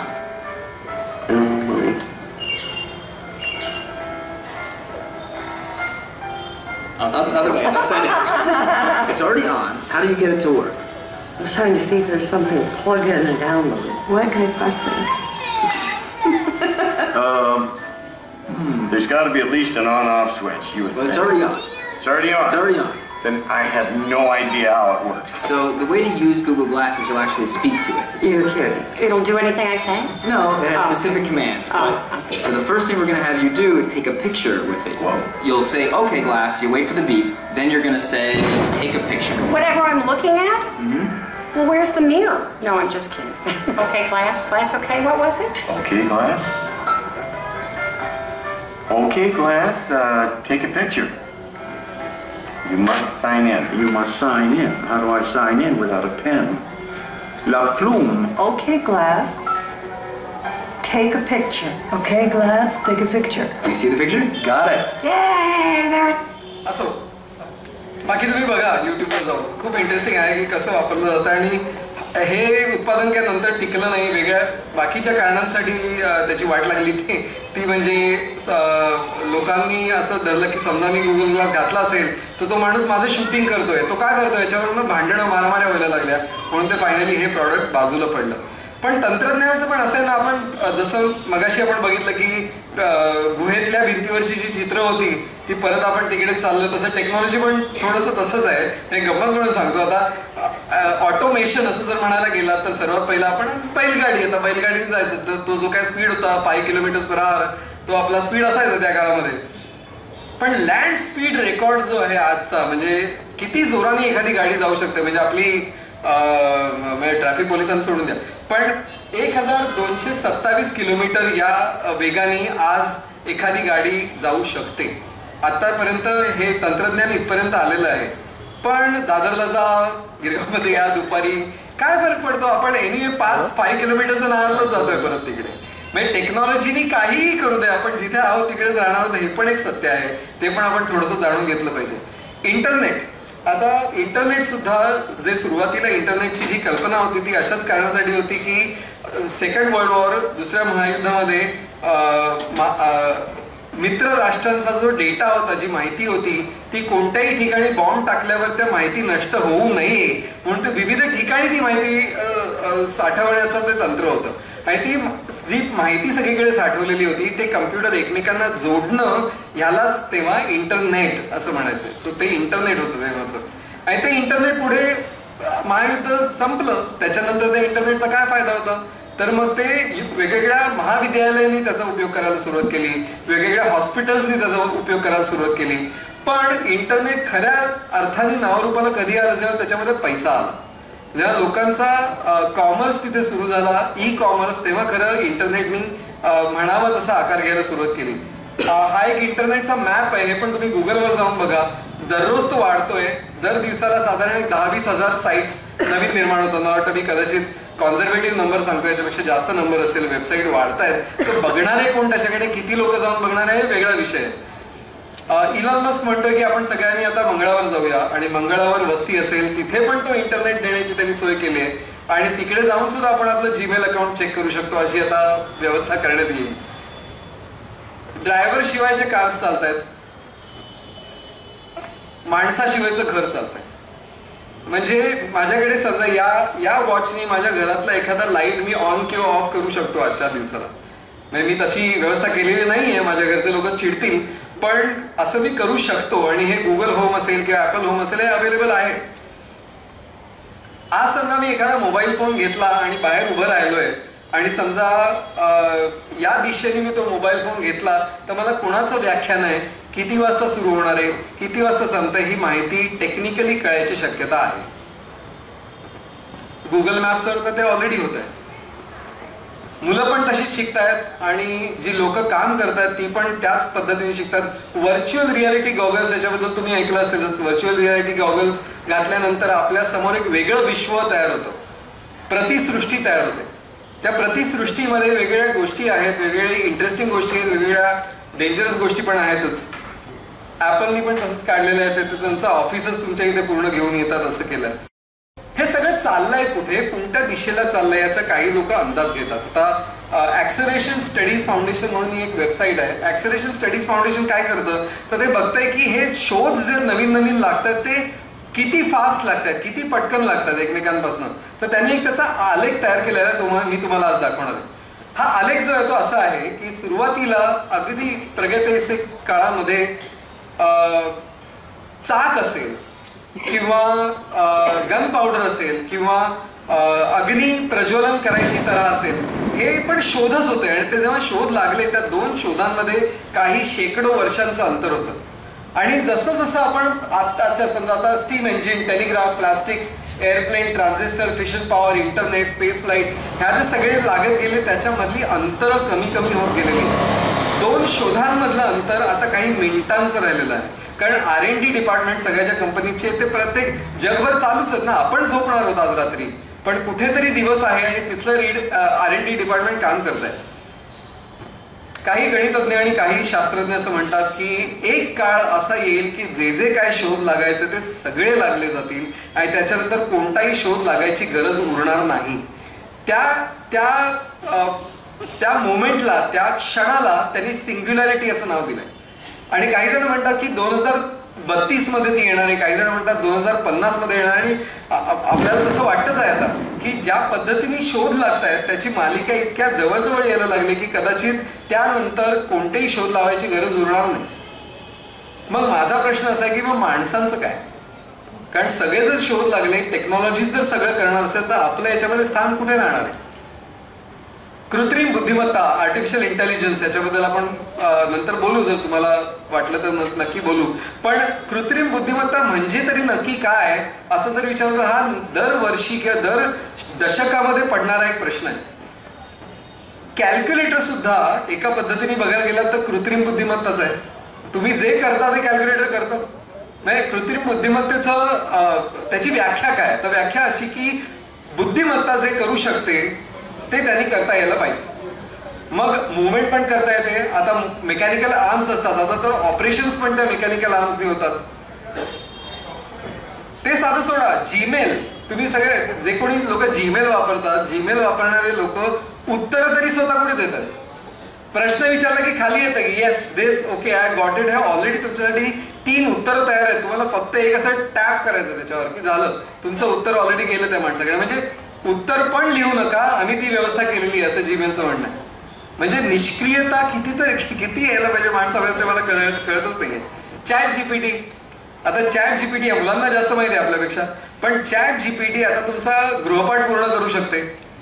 आणि काही शाळांमध्ये युनिव्हर्सिटीमध्ये तर तपासणारे असतात ते पण चॅट जीपीटी वापरूनच तपासतात.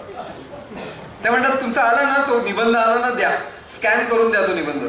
Scan केला की ते चॅट जीपीटीला देतात. सांगतात बाबा येते किती मार्क द्यायचं सांगा बघू. आणि ते शेवटी 4, 10तले 4, 10तले 8 मार्क देऊन ते मोकळे होतात. म्हणजे चाललंय कुठे सगळं? तंत्रज्ञानच काहीतरी करताय, तंत्रज्ञानच त्याची एका बाजूनी परीक्षा घेते. तर मग माणूस काय करतो याच्यामध्ये? आणि तुम्हाला असं वाटत असेल की आर्टिफिशियल इंटेलिजन्स गेल्या 5 वर्षात किंवा गेल्या 10 वर्षातच तयार झालं, असं नाहीये. 1967 सालचं हे एक मशीन विजनचा हा प्रोटोटाईप आहे. मशीन विजन तेव्हापासून त्याची सुरुवात होती. किंवा 1959 पासून लोक जेव्हा रस्त्यावर जातात तेव्हा त्यांना स्कॅन करणारी टेक्नॉलॉजी ऑलरेडी आली होती. म्हणजे वाहक विरहित गाड्या ज्या जात आहेत त्यांना या डेटाचा उपयोग होणार आहे. तर डेटा तेव्हापासून बनतोय, असं नाही की गेल्या काही महिन्यांमध्ये किंवा एका वर्षामध्ये सगळं आलेलं आहे. आपण त्याच्याबद्दल ऐकायला आता सुरुवात केलेली आहे, कारण ते सगळीकडे झालेलं आहे. ॲक्सलरेशन स्टडी मी म्हटलं ना, सगळं एकत्र होत आहे आणि त्याच्यामुळे ते आपण तिकडे चाललोय. हॉलिवूड मूव्हीजमध्ये जनरली आर्टिफिशियल इंटेलिजन्स किंवा कृत्रिम बुद्धिमत्तेचं जे रूप दाखवलं जातं ते नेहमी नकारात्मक रूप असतं. म्हणजे आता स्पेस ओडिसी 2001 मध्ये जो HAL 9000 कम्प्युटर आहे तो तर सगळ्यांच्या जीवावरच उठतो, कारण त्याचं काहीतरी एक प्रोग्रॅमिंग मध्ये काहीतरी चूक होते म्हणून. मून म्हणून नावाची ही फिल्म आहे आणि त्याच्यामध्ये चंद्रावर एक खाण कामगार आहे आणि तो एकटाच आहे, त्या अख्ख्या चंद्रावर एकटाच आहे आणि त्याला सोबत म्हणून आर्टिफिशियल इंटेलिजन्स त्याच्याबरोबर आहे, त्याची गप्पा मारतो. आणि खरं सांगाल तर आर्टिफिशियल इंटेलिजन्स ज्या लोकांच्या आयुष्यात काही ना काही कारणांनी समजा एकटेपणा आला तर तो एकटेपणा घालवण्यासाठी पण त्याचा उपयोग होतोच ना. म्हणजे आर्टिफिशियल इंटेलिजन्सचा चांगला उपयोग पण होतो आणि कधी कधी तो फार डेंजरस असतो, ते मी तुम्हाला दाखवणार आहे. गुगल I/O ची ही फिल्म आहे. सुंदर पिचाई आपल्या भारतीय वंशाचे आता सध्या गुगलचे अध्यक्ष आहेत, त्यांनी ही गुगल असिस्टंट म्हणून एक प्रकार आहे तो दाखवला होता सगळ्यांच्या समोर. जस्ट ऐका तुम्ही काय आहे ते. गुगल असिस्टंट हा तुमचा सेक्रेटरी असल्यासारखा आहे आणि तुम्हाला समजा एखाद्या हेअर कटिंग सलूनमध्ये अपॉइंटमेंट पाहिजे असेल तर तो घेतोय अपॉइंटमेंट, तुम्ही फोन नाही करता. तर त्याचा फोन कॉल आहे, तो फक्त तुम्ही ऐका. The progress with the assistant. As I said earlier, our vision for our assistant is to help you get things done. It turns out a big part of getting things done is making a phone call. You may want to get an oil change schedule, maybe call a plumber in the middle of the week, or even schedule a haircut appointment. You know, we are working hard to help users through those moments. We want to connect users to businesses in a good way. Businesses actually rely a lot on this, but even in the US, 60% of small businesses don't have an online booking system set up. We think AI can help with this problem. So let's go back to this example. Let's say you want to ask Google to make you a haircut appointment on Tuesday between 10 and noon. What happens is the Google Assistant makes the call seamlessly in the background for you. So what you're going to hear is the Google Assistant actually calling a real salon to schedule the appointment for you. Let's listen.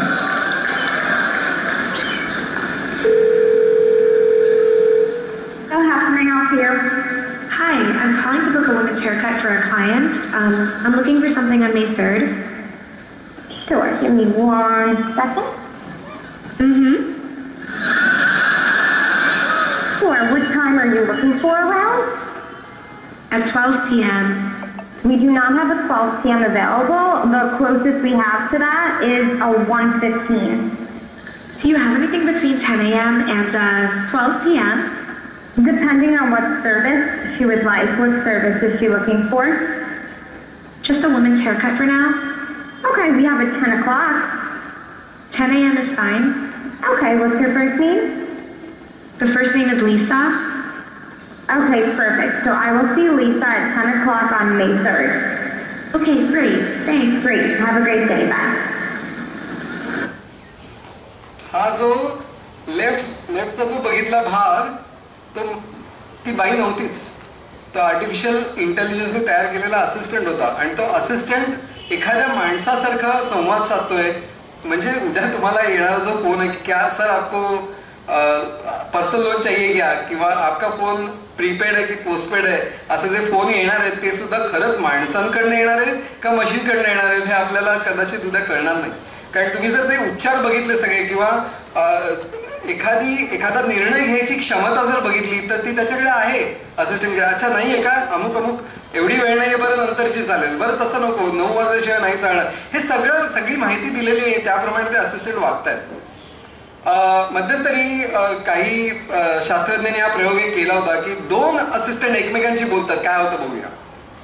म्हणजे एका बाजूला Google assistant, दुसऱ्या बाजूला पण Google असिस्टंटच, आणि त्यांना एकमेकांची गप्पा मारू द्या, बघूया की याला तरी कळतंय का की तो असिस्टंट आहे, त्याला तरी कळतंय का हा असिस्टंट आहे. आणि गंमत अशी झाली की थोडा वेळ त्यांचा संवाद चालला, नाही असं नाही, पण त्या थोड्या वेळानंतर जे काय चाललं ते त्यांना कोणालाच त्याचा काही अर्थच लागेना अशा भाषेत एकमेकांचा संवाद चालू होता आणि शास्त्रज्ञांनी घाबरून तो प्रयोग बंद केला. नाहीतर ते एकमेकांशी चर्चा करून ठरवतील की हे जे मनुष्य प्राणी आहेत त्यांची काही इथे गरज नाही, आपण त्यांना उडवी येऊ दे. असं होऊ नये म्हणून त्यांनी ते शेवटी थांबलं. गंमत करतोय, असं काही होणार नाहीये, पण तरी या थराला गोष्टी गेलेल्या आहेत ऑलरेडी. म्हणजे शेवटी उद्या हे सगळीकडे होणार आहे की प्रत्येक एक जरी वाक्य ऐकलं तरी आर यू अ रोबोट और आर यू अ पर्सन हे आत्ताच डिक्लेअर करा आणि मगच माझ्याशी संवाद साधा. हे कदाचित आपलं भविष्य असणार आहे. पण खरं भविष्य काय आहे, मानवी संवादाचं भविष्य काय? परवाच ऐकलं की लता मंगेशकरांच्या आवाजामध्ये आणि मोहम्मद रफी साहेबांच्या आवाजामध्ये काही गाणी तयार झाली आणि ती गाणी सुद्धा आत्ताची गाणी आहेत. अगदी कोणीतरी आत्ता स्वरबद्ध केलेली गाणी आहेत, पण ती त्यांच्या आवाजामध्ये आहे. पण खरंच मला सांगा, हे प्रयोग म्हणून सगळे ठीक आहेत, पण चाहते जे आहेत रफी साहेबांचे किंवा चाहते जे आहेत लता मंगेशकरांचं, ते या गाण्यांना जवळ तरी करतील का? कारण ही ओरिजिनल नाही आहे गाणी, ही मशीननी तयार केलेली गाणी आहेत. मिडजर्नी म्हणून एक प्रोग्राम आहे जिथे तुम्हाला पाहिजे तसे कलाकृती तयार करता येते आणि सांगता येते की हे थोडासा याचा रंग बदला, थोडासा याचा पोत बदला, याच्यामध्ये एक वेगळी आकृती काढा, हे सगळं होत आहे. पण तरी सुद्धा हाताने तयार केलेलं जे आर्ट असतं त्याला आजही किंमत आहे आणि ती उद्या अजून वाढणार. कारण सगळ्याचं जेव्हा मास प्रोडक्शन होतं तेव्हा त्याची किंमत कमी होते. जर समजा जागोजागी मोनालिसा जर तुम्हाला दिसायला लागली 50 रुपयांना जर अवेलेबल असेल तर त्या मोनालिसाला काय किंमत राहणार आहे? शेवटी ती ओरिजिनल आहे, त्याला ती किंमत आहेच, कारण ती हाताने केलेली आहे लिओनार्दो दा विंचीने. त्यामुळे अशा स्वरूपाच्या गोष्टी टिकूनच राहणार आहेत. म्हणून मला असं वाटतं की मानवी समाजाचं भवितव्य जर काय असेल तर कदाचित ही जी लाट आहे ना, ही तंत्रज्ञानाने आणलेली जी लाट आहे ती ओसरेल. कारण जिथे व्हिडिओ कॉल्समध्ये जिथे मी फक्त विचारतो can you here me, can you see my screen, अशा रीतीने जे सुरू होतात व्हिडिओ कॉल्स आहेत त्याच्यानं आता आपण लॉकडाऊनमध्ये बघितलंच की सगळं वेबिनार आणि याच्यावरच सगळं चाललं होतं. पण शेवटी टोपीवाला व्याख्यानमालासारख्या व्याख्यानमाला लागतात ना की जेव्हा तुम्ही माणसांशी माणसांचा संवाद सुरू असतो.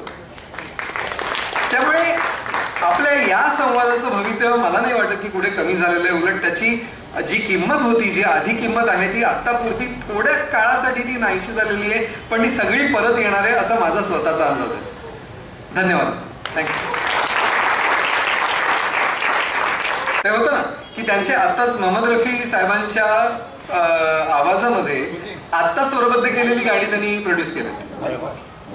तर ती फक्त लोकांचं म्हणणं एवढंच आहे की ती गाणी जरी चांगली असली त्यांच्या आवाजात असली तरी ती खरे जे चाहते ते खरंच जवळ करतील का? कारण ती गाणी त्यांनी गायलेली नाही आहेत, त्यांचं सॅम्पलिंग करून आर्टिफिशियल इंटेलिजन्सनी तयार केलेली ती गाणी आहेत, असं ते होतं. थँक्यू. कोणाला प्रश्न असतील तर आपण एक 10-15 मिनिटं प्रश्न घेतोय आणि मग आपण कन्क्लूड करूया. कोणाला काही प्रश्न आहेत का?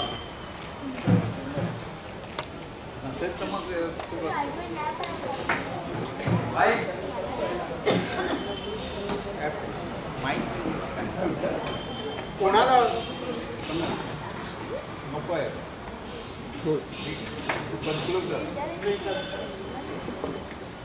माईक? हो. फरक म्हणजे त्यांनी काय केलं की कोणतेही तंत्रज्ञान आज ज्या स्थितीला आहे त्याच्यापेक्षा त्याची स्थिती अधिकाधिक चांगली होत जाते. आता त्यांनी समजा असं केलं की तुमचा आवाज समजा मला बँक करून ठेवायचा आहे, म्हणजे तर तुम्हाला काही फ्रेजेस दिल्या जातात, म्हणजे एखाद्या गाण्याच्या ओळी दिल्या जातात किंवा तुमच्या आधीच्या रेकॉर्ड केलेल्या गाण्यांमधल्या काही ओळी घेतल्या जातात आणि ते कम्प्युटरला दिलं जातं की समजा चेहरा असा समजा शब्द आहे तर तो हा गायक कसा म्हणतोय ते त्या कम्प्युटरमध्ये जातं. असं ती मोठी लायब्ररी तयार होते अक्षरशः. आज मी आणलेलं नाहीये पण हे तुम्हाला इंटरनेटवर नक्की मिळेल. एक्झाम्पल सॅम्पलिंग म्हणून एक टाका, त्याच्यामध्ये शब्द सॅम्पलिंग आहे, व्हॉइस सॅम्पलिंग आर्टिफिशियल इंटेलिजन्स हे टाका आणि तुम्हाला खूप अनेक ठिकाणी ऐकता येईल तुम्हाला. आणि ही जी 2 गाणी आहेत, म्हणजे मला वाटतं लता मंगेशकरांचं एक आहे आणि मोहम्मद रफी साहेबांची 1-2 गाणी आहेत, ती तर तुम्हाला इंटरनेट युट्यूबवर मिळतील तुम्हाला नक्कीच. सौरभ, माझा एक प्रश्न आहे. हा, की आत्ता जे रेकॉर्डिंग टेक्निक आलेलं आहे त्याच्यामधले तुमचे जे काही दोष असतात गाण्यामधले ते दोष काढून टाकले जातात, हे कसं काय शक्य आहे? आता परवा मीच एक प्रयोग केला होता तो सांगतो. माझं ऑफिस जे आहे ते जिथे माझं ऑफिस आहे ते छोटं आहे आणि त्यामध्ये आवाज खूप घुमतो. म्हणून इतके दिवस मी माझे जे स्वतःचे रेकॉर्डिंग करायचं होतं तिथे करत नव्हतं. मी रेकॉर्डिंग स्टुडिओला जाऊन माझं रेकॉर्डिंग करायचो. पण एक अडोबीचं एक सॉफ्टवेअर आहे ऑडिशन म्हणून आणि त्याच्यामध्ये असं आहे की तुम्ही आवाज तुमचा रेकॉर्ड करा आणि त्या रेकॉर्डमधली हिस काढून टाका, त्यातलं रिवर्ब काढून टाका. हे सगळे त्याच्यामध्ये फिल्टर्स अवेलेबल आहेत. तर ते फिल्टर्स कसे काम करतात की एखादा स्वर आहे समजा, आता तो तुमच्या LP वर आहे समजा, की त्याच्यामध्ये तो अॅनालॉग आहे म्हणजे तो डिजिटल नाही आहे. त्याचं 0 आणि 1 याच्यामध्ये रूपांतर झालेलं नाही आहे. आणि 0 आणि 1 मध्ये जेव्हा रूपांतर होतं माहितीचं तेव्हा त्याच्यावर प्रक्रिया करता येतात, गणितं करता येतात. त्यामध्ये एखादं खरखर असेल समजा एखाद्या गाण्यामध्ये आणि ती खरखर जो खरखर येणारा जो भाग आहे त्या भागाची अँप्लिट्यूड किती आहे तो समजा एकदा आयडेंटिफाय झाला की 75 आहे की 200 तर तेवढाच काढा असं मी त्यांना एक कमांड देऊ शकतो. म्हणजे जेव्हा ती खरखर जिथे जिथे येईल त्या गाण्यामध्ये ती सगळी काढली जाते सरसकट. त्याच्यामुळे ते एकदम स्मूथ होतं गाणं, म्हणजे कळतच नाही की इथे काही दोष आहे याच्यामध्ये. पण आता हे सगळं गणिती आहे. थोडक्यात सांगायचं तर तुमची जी काही इन्फॉर्मेशन मी जे आता बोलतोय या माईक मधनं जे पुढे जात आहे ते अॅनालॉग आहे कदाचित, पण त्याचं जर डिजिटल रेकॉर्डिंग केलं तुम्ही आता उद्या युट्यूबवर टाकलं तर ते डिजिटलच होणार आहे. माझा आवाज जो आता तुम्हाला ऐकू येतो तो 0 आणि 1 या मालिकेमध्ये लिहिला जाणार आणि तो त्या कॅमेरामधनं पण लिहिला जातो. आता तो 0 आणि 1 मध्येच आहे. त्याच्यामुळे त्याच्यावर गणिती प्रक्रिया करून तुम्हाला हवं तसं त्याचं चेंज करता येतं. आता मी बोलतोय माझा आवाज डोनाल्ड डक सारखा सुद्धा निघू शकतो आणि तुमची माफी मागून मोहम्मद रफी सारखा पण येऊ शकतो उद्या. पण हे किती योग्य आहे? योग्य म्हणजे तुम्ही जेव्हा ही गोष्ट चांगल्या कारणासाठी वापरली जाते तेव्हा ती योग्य आहे. म्हणजे आता रफी साहेब नाही आहेत पण मला त्यांच्या आवाजात नवीन गाणी ऐकायची आहेत तर मग ते मी आणणं किंवा एखादा तर अनेकदा असं होतं की हॉलिवूडमध्ये किंवा आपल्या इथे सुद्धा चित्रपटाचं शूटिंग चालू असताना एखादा मेन ऍक्टर असतो तो राहत नाही या जगात. मग त्याचे सीन जेव्हा तुम्ही कम्प्लीट करता ते कसे कम्प्लीट करणार नाही तर तिथे चांगला भाग आहे. पण काय म्हणतात त्याला की कला म्हणजे नक्की काय किंवा कलेचा आस्वाद घेणं म्हणजे नक्की काय तर त्या त्या आकृतीला त्या ओरिजिनल आकृतीला सलाम करणं हे आहे ना. मग त्या खरखरी सकट गाणं ऐकणं हीच खरी मजा नाही का? मग तेव्हा जर तसं असेल तर आर्टिफिशियल इंटेलिजन्सने ते स्मूथ करून ऐकणे कदाचित चुकीची गोष्ट आहे जुन्या गाण्यांसाठी.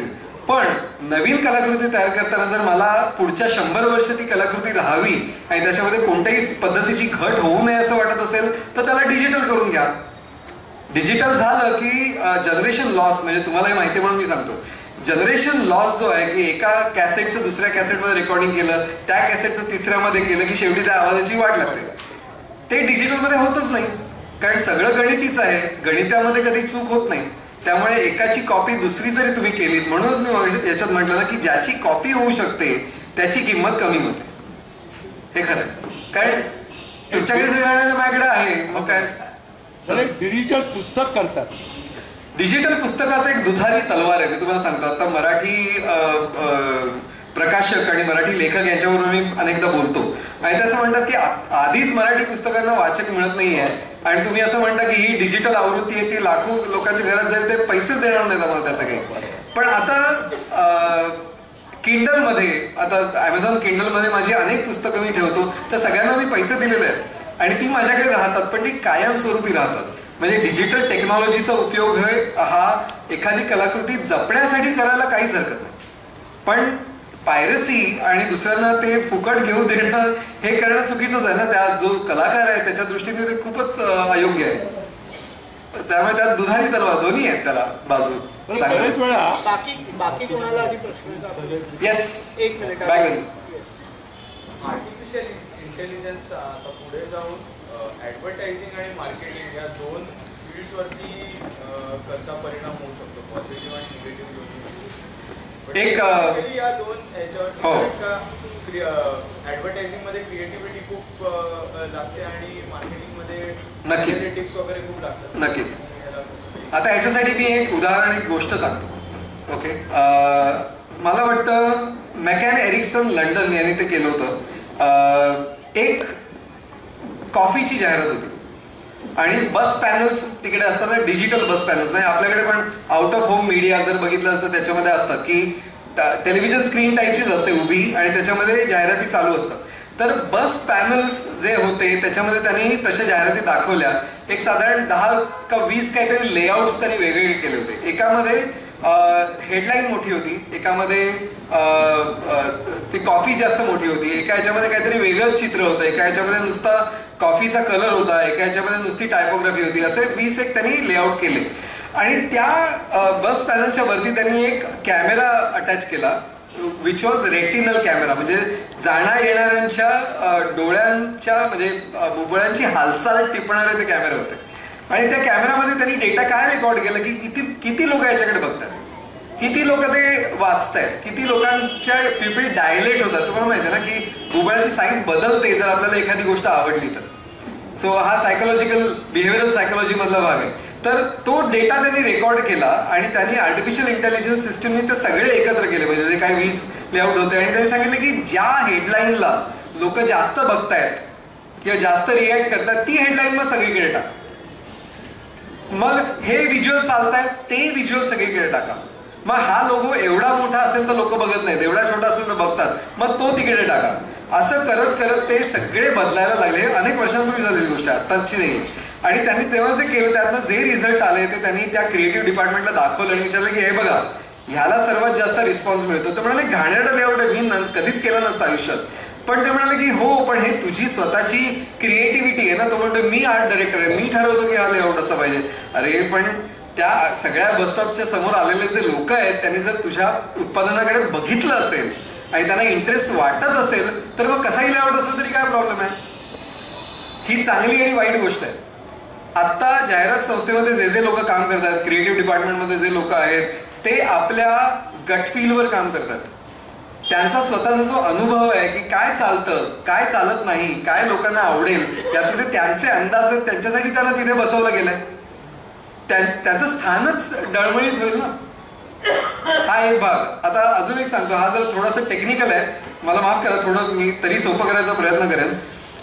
गुगलमध्ये एक डिझायनर होता डग बोमन नावाचा आणि त्यांनी त्याला एक असाइनमेंट दिली होती की एक पेज आहे, मला वाटतं काहीतरी गुगल ड्राईव्ह होतं का जीमेल होतं का काहीतरी, त्यात एक बटन डिझाईन करायचं होतं. साधी गोष्ट आहे, म्हणजे फार काही क्रिएटिव्ह नाही आहे, साधं बटन डिझाईन करायचं होतं. त्या बटनाला त्यांनी एक निळा रंग दिला आणि तो डेव्हलपरकडे गेला आणि म्हणाला की हा निळा रंग आहे, तू आता ते कोडिंग कर आणि सगळ्या जगाच्या जीमेलमध्ये ते ब्लू बटन दिसावं अशी व्यवस्था कर. तर तो जो डेव्हलपर होता तो म्हणाला की पण हा ब्लू कशाला. तर तो म्हणाला मी सांगतो म्हणून मी कलाकार आहे, मी सांगतो की हा ब्लू हवा. तर तो म्हणाला एक मिनिट पण just for the sake of argument हा ब्लू का नको. म्हणून त्याने एक दुसरा ब्लू काढला, तो काहीतरी वेगळाच होता, दुसरा निळा. म्हणजे हा निळा एका साईडला, हा निळा एका साईडला. तर जो डग बोमन जो फार मोठा डिझायनर आहे तर तो म्हणाला की but that sucks, that's a bad blue, this is good blue. तर तो म्हणाला नाही पण फॉर द आर्ग्युमेंट्स आहे की माझा ब्लू काय वाईट आहे, मी डेव्हलपर असेल, मी गेलो नसेन जे स्कूल ऑफ आर्टमध्ये, पण याचा अर्थ असा नाही की मी म्हणतो ते चुकीचं आहे, मला हा ब्लू पाहिजे. शेवटी भांडण जे झालं ते वरिष्ठांपर्यंत गेलं. मेरिसा मेयर तेव्हा हेड करत होती त्यांचं डिपार्टमेंट, जे याहूची नंतर ती बॉस झाली. तर मेरिसा मेयर पर्यंत हे प्रकरण गेलं आणि ती म्हणाली एक काम करा, फोटोशॉपमध्ये जा, हा निळा या साईडला घ्या, हा निळा दुसऱ्या साईडला घ्या आणि ग्रेडियंट मारा इकडनं तिकडे. म्हणजे थोडक्यात सांगायचं ते एक निळा आणि दुसऱ्या साईडला दुसरा निळा आणि तो एकत्र मर्ज करून टाका आणि त्याच्यातले काही निळे घ्या आणि त्याची बटणं करा, वेगवेगळ्या जीमेल मध्ये ते टाका वेगवेगळ्या देशांच्या आणि ग्लोबल AB टेस्ट घ्या. कुठला निळा असा आहे की ज्याच्यामुळे लोक जास्त आकृष्ट होऊन त्याच्यावर क्लिक करतात ते तुम्ही डेटाच्या साहाय्याने शोधून काढा. शेवटी निळा मिळाला त्यांना. तो डग बोमनचा पण निळा नव्हता आणि तो त्या डेव्हलपरचा पण निळा नव्हता, पण तो निळा असा होता की ज्याच्यावर सगळ्यांनी पटकन क्लिक केलं. डग बोमन म्हणाला तुम्हाला माझी गरज नाही. त्यांनी तिथल्या तिथे रेझिग्नेशन लेटर दिलं आणि गुगलला दिलं. चांगला जॉब होता, सोडून दिला त्यांनी आणि तो तिथून निघून गेला. कारण तो म्हणाला की या जगामध्ये, डेटा ड्रिव्हन जगामध्ये समजा क्रिएटिव्हिटीला काही जागाच नसेल तर मी तुम्हाला येताच कशाला की निळा पाहिजे म्हणून. ते पण तुमच्या आर्टिफिशियल इंटेलिजन्सला विचारा कोणतं पाहिजे ते. आता ह्याचा जो हे एक्स्ट्रीम उदाहरण झालं, पण आपण आता आजच्या संवादाकडे परत येऊया की हे समजा होत असेल आणि समजा आर्टिफिशियल इंटेलिजन्सच सगळं करणार असेल, त्याचा रेसिपियंट कोण आहे, त्याचा स्वीकार करणारा कोण आहे? तो शेवटी माणूसच आहे ना. मग परत आपण तिकडे येणारच आहोत, जसं आपण त्या भित्तीचित्रांकडे गेलो, परत जसं टेक्नॉलॉजीकडे गेलो तसं तिकडे पण परत येणार आहोत. पण आत्ता तरी या क्षणाला तरी आर्टिफिशियल इंटेलिजन्स ज्या वेगाने दौडत आहे त्या वेगाने आपण दौडत नाही आहोत. त्याच्यामुळे आपल्या सगळ्यांचे जॉब्स आता धोक्यात आहेत खरं सांगायचं तर. ॲडव्हर्टायझिंगमध्ये, मार्केटिंगमध्ये, क्रिएटिव्ह डिपार्टमेंटमध्ये आत्ता जे जॉब्स आहेत ते उद्या राहणार नाहीत. लिहून घ्या, वेगळे जॉब्स तयार होतील. मी आता एक साधं उदाहरण देतो. बँकांमध्ये जेव्हा कम्प्युटर आले तेव्हा अनेकांच्या नोकऱ्या गेल्या, बरोबर. पण ज्यांच्या नोकऱ्या गेल्या त्यांना computer parts, computer hardware, computer software, networking याच्यामध्ये दुसऱ्या नोकऱ्या मिळाल्या की काही अंतराने मिळाल्या. फक्त त्यांना तेवढा वेळ होता, त्या संगणकीकरण आणि दुसरा जॉब मिळण्यामध्ये वेळ होता, जो आपल्याकडे वेळ नाहीये, कारण आर्टिफिशियल इंटेलिजन्स खूपच फास्ट जात आहे. पण एक काळ असा येईल की जर समजा आर्टिफिशियल इंटेलिजन्सच सगळं करणार असेल तर जी काही उत्पादनं तयार होतात ती घ्यायला माझ्याकडे तर पैसा पाहिजे, त्यासाठी माझी क्रयशक्ती तर वाढलीच पाहिजे. हा बॅलन्स साधला जाईल, पण तो कदाचित या पुढच्या काही काळामध्ये थोडासा त्रास देईल आपल्याला, असं मला वाटतं. मला माझ्या स्वतःच्या मुलांना तू काय कर हे मला सांगणं जमत नाही आता, की तू हे कर म्हणजे तुला चांगले जॉब्स मिळतील, हे मला खात्रीलायकरित्या सांगताच येत नाही. त्याला मला माहिती नाही उद्याचे जॉब्स काय असतील. त्यामुळे इक्विव्हॅलन्सी सगळं शिकून घ्या आणि जे तुमच्या समोर येईल त्याच्या मागे जा, असं मी आता म्हणेन. I hope I have answered. Thank you. चांगला प्रश्न होता.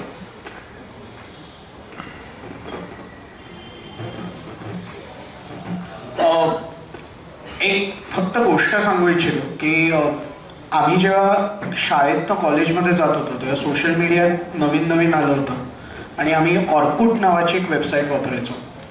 आणि त्याच्यानंतर साधारणपणे 2010-11च्या काळात आपल्याकडे फेसबुक थोडंफार फेमस व्हायला लागलं. आजकाल इकडे बसलेले सर्व वयाचे लोक फेसबुक वापरतात, व्हॉट्सॲप वापरतात. आणि ऑर्कुटकडनं जग सडनली फेसबुककडे गेलं. आणि त्याची जर तुम्ही गोष्ट वाचाल तर त्यात असं म्हटलं जातं की फेसबुक प्रसिद्ध होण्याचं सगळ्यात महत्त्वाचं कारण म्हणजे फेसबुकनी लाईक नावाचं बटन इंट्रोड्यूस केलं. आणि ते एक लाईक क्लिक केल्यानंतर तुम्ही ज्या लाईक्स मिळवता त्यातनं तुमची त्या जास्तीत जास्त लाईक्स मिळवण्याची इच्छाशक्ती वाढत गेली. म्हणजे एका बटनाने खरं तर ही एका प्रकारची क्रांती केली. आणि आज आपण सगळे फेसबुक वापरतो, फेसबुकची वेगवेगळी ॲप्स वापरतो, आपल्याला ती माहितीच आहे.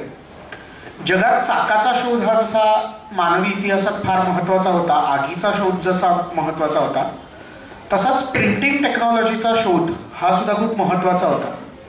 आणि ज्यातनं संवाद हा खरं तर किंवा ज्ञान हे एका पटकन वेगाने जगभर पसरलं. आज आपण जेव्हा 21व्या शतकात आहोत आणि 21व्या शतकात आपल्याकडे ज्ञानसाधनेची किंवा ज्ञानार्जनाची इतकी साधनं अवेलेबल आहेत. आपल्याकडे असलेला डेटा हा जगातला सगळ्यात स्वस्त डेटांपैकी एक आहे. आणि त्याच्यामुळे आपल्याला वेगवेगळ्या गोष्टींचं नॉलेज मिळतं. त्याच्यामुळे संवाद आज काय आहे किंवा संवाद उद्या कसा असेल याच्यावर आत्ता आपण फक्त बोलूच शकतो. पण सर जसं म्हणाले की कुठेतरी टेक्नॉलॉजीला एका काळानंतर मर्यादा येतील किंवा तिचा कुठेतरी लोकांनाच वीट येईल आणि त्यातनं गोष्टी बदलत जातील. मला आठवतं आम्ही लहान असताना इथे जेव्हा व्याख्यानमाला व्हायची तेव्हा पटांगणात खाली लोक असायचे आणि पटांगण सुद्धा तुडुंब भरलेलं असायचं. मग तिथली जमखानं जाऊन खुर्च्या आल्या आणि मग खुर्च्या अडवण्यासाठी सुद्धा लोक 20-20 मिनिटं आधी यायचे. आणि आज मात्र पॉडकास्ट किंवा तत्सम यूट्यूबवरच्या व्याख्यानांच्या जमान्यात प्रत्यक्ष व्याख्यानांना असणारी संख्या ही सुद्धा रोडावत चालली तरीही व्याख्यानमाला सुरू राहील. मला वाटतं आपण या व्याख्यानात आज जो तंत्रज्ञानाचा आढावा घेतला त्यात आपण एक अशी इच्छा व्यक्त केली होती की कुठेतरी जुने दिवस आपल्याला किंवा मानवी संस्कृती ही पुन्हा कुठेतरी जुन्या दिवसांकडे जाईल. आणि मला असं वाटतं की आजच्या व्याख्यानाचा समारोप करताना आपण हीच इच्छा व्यक्त करू की येत्या काळात व्याख्यानमालांना सुद्धा सुगीचे दिवस परत येतील. लोक केवळ यूट्यूबवरची व्याख्यानं न ऐकता प्रत्यक्षात व्याख्यानं ऐकतील आणि यात सर्वच पिढीचे लोक असतील. व्याख्यान समारोप करताना जसं करंदीकर सरांनी लता मंगेशकरांचा उल्लेख केला, तर उद्या या ठिकाणी 8:30 वाजताच डॉक्टर मृदुला दाढे जोशी यांचं अमरलता या विषयावर व्याख्यान होणार आहे. आपल्या सर्वांची उपस्थिती प्रार्थनीय आहे. मी आजच्या या इतक्या सुंदर व्याख्यानासाठी करंदीकर सरांचे आभार व्यक्त करतो. आपण सगळे आज सुट्टीच्या दिवशी लॉंग वीकेंडच्या दिवशी इथे वेळात वेळ काढून आला त्याबद्दल आपल्या सर्वांचे आभार व्यक्त करतो आणि इथेच थांबतो. जय हिंद, जय महाराष्ट्र.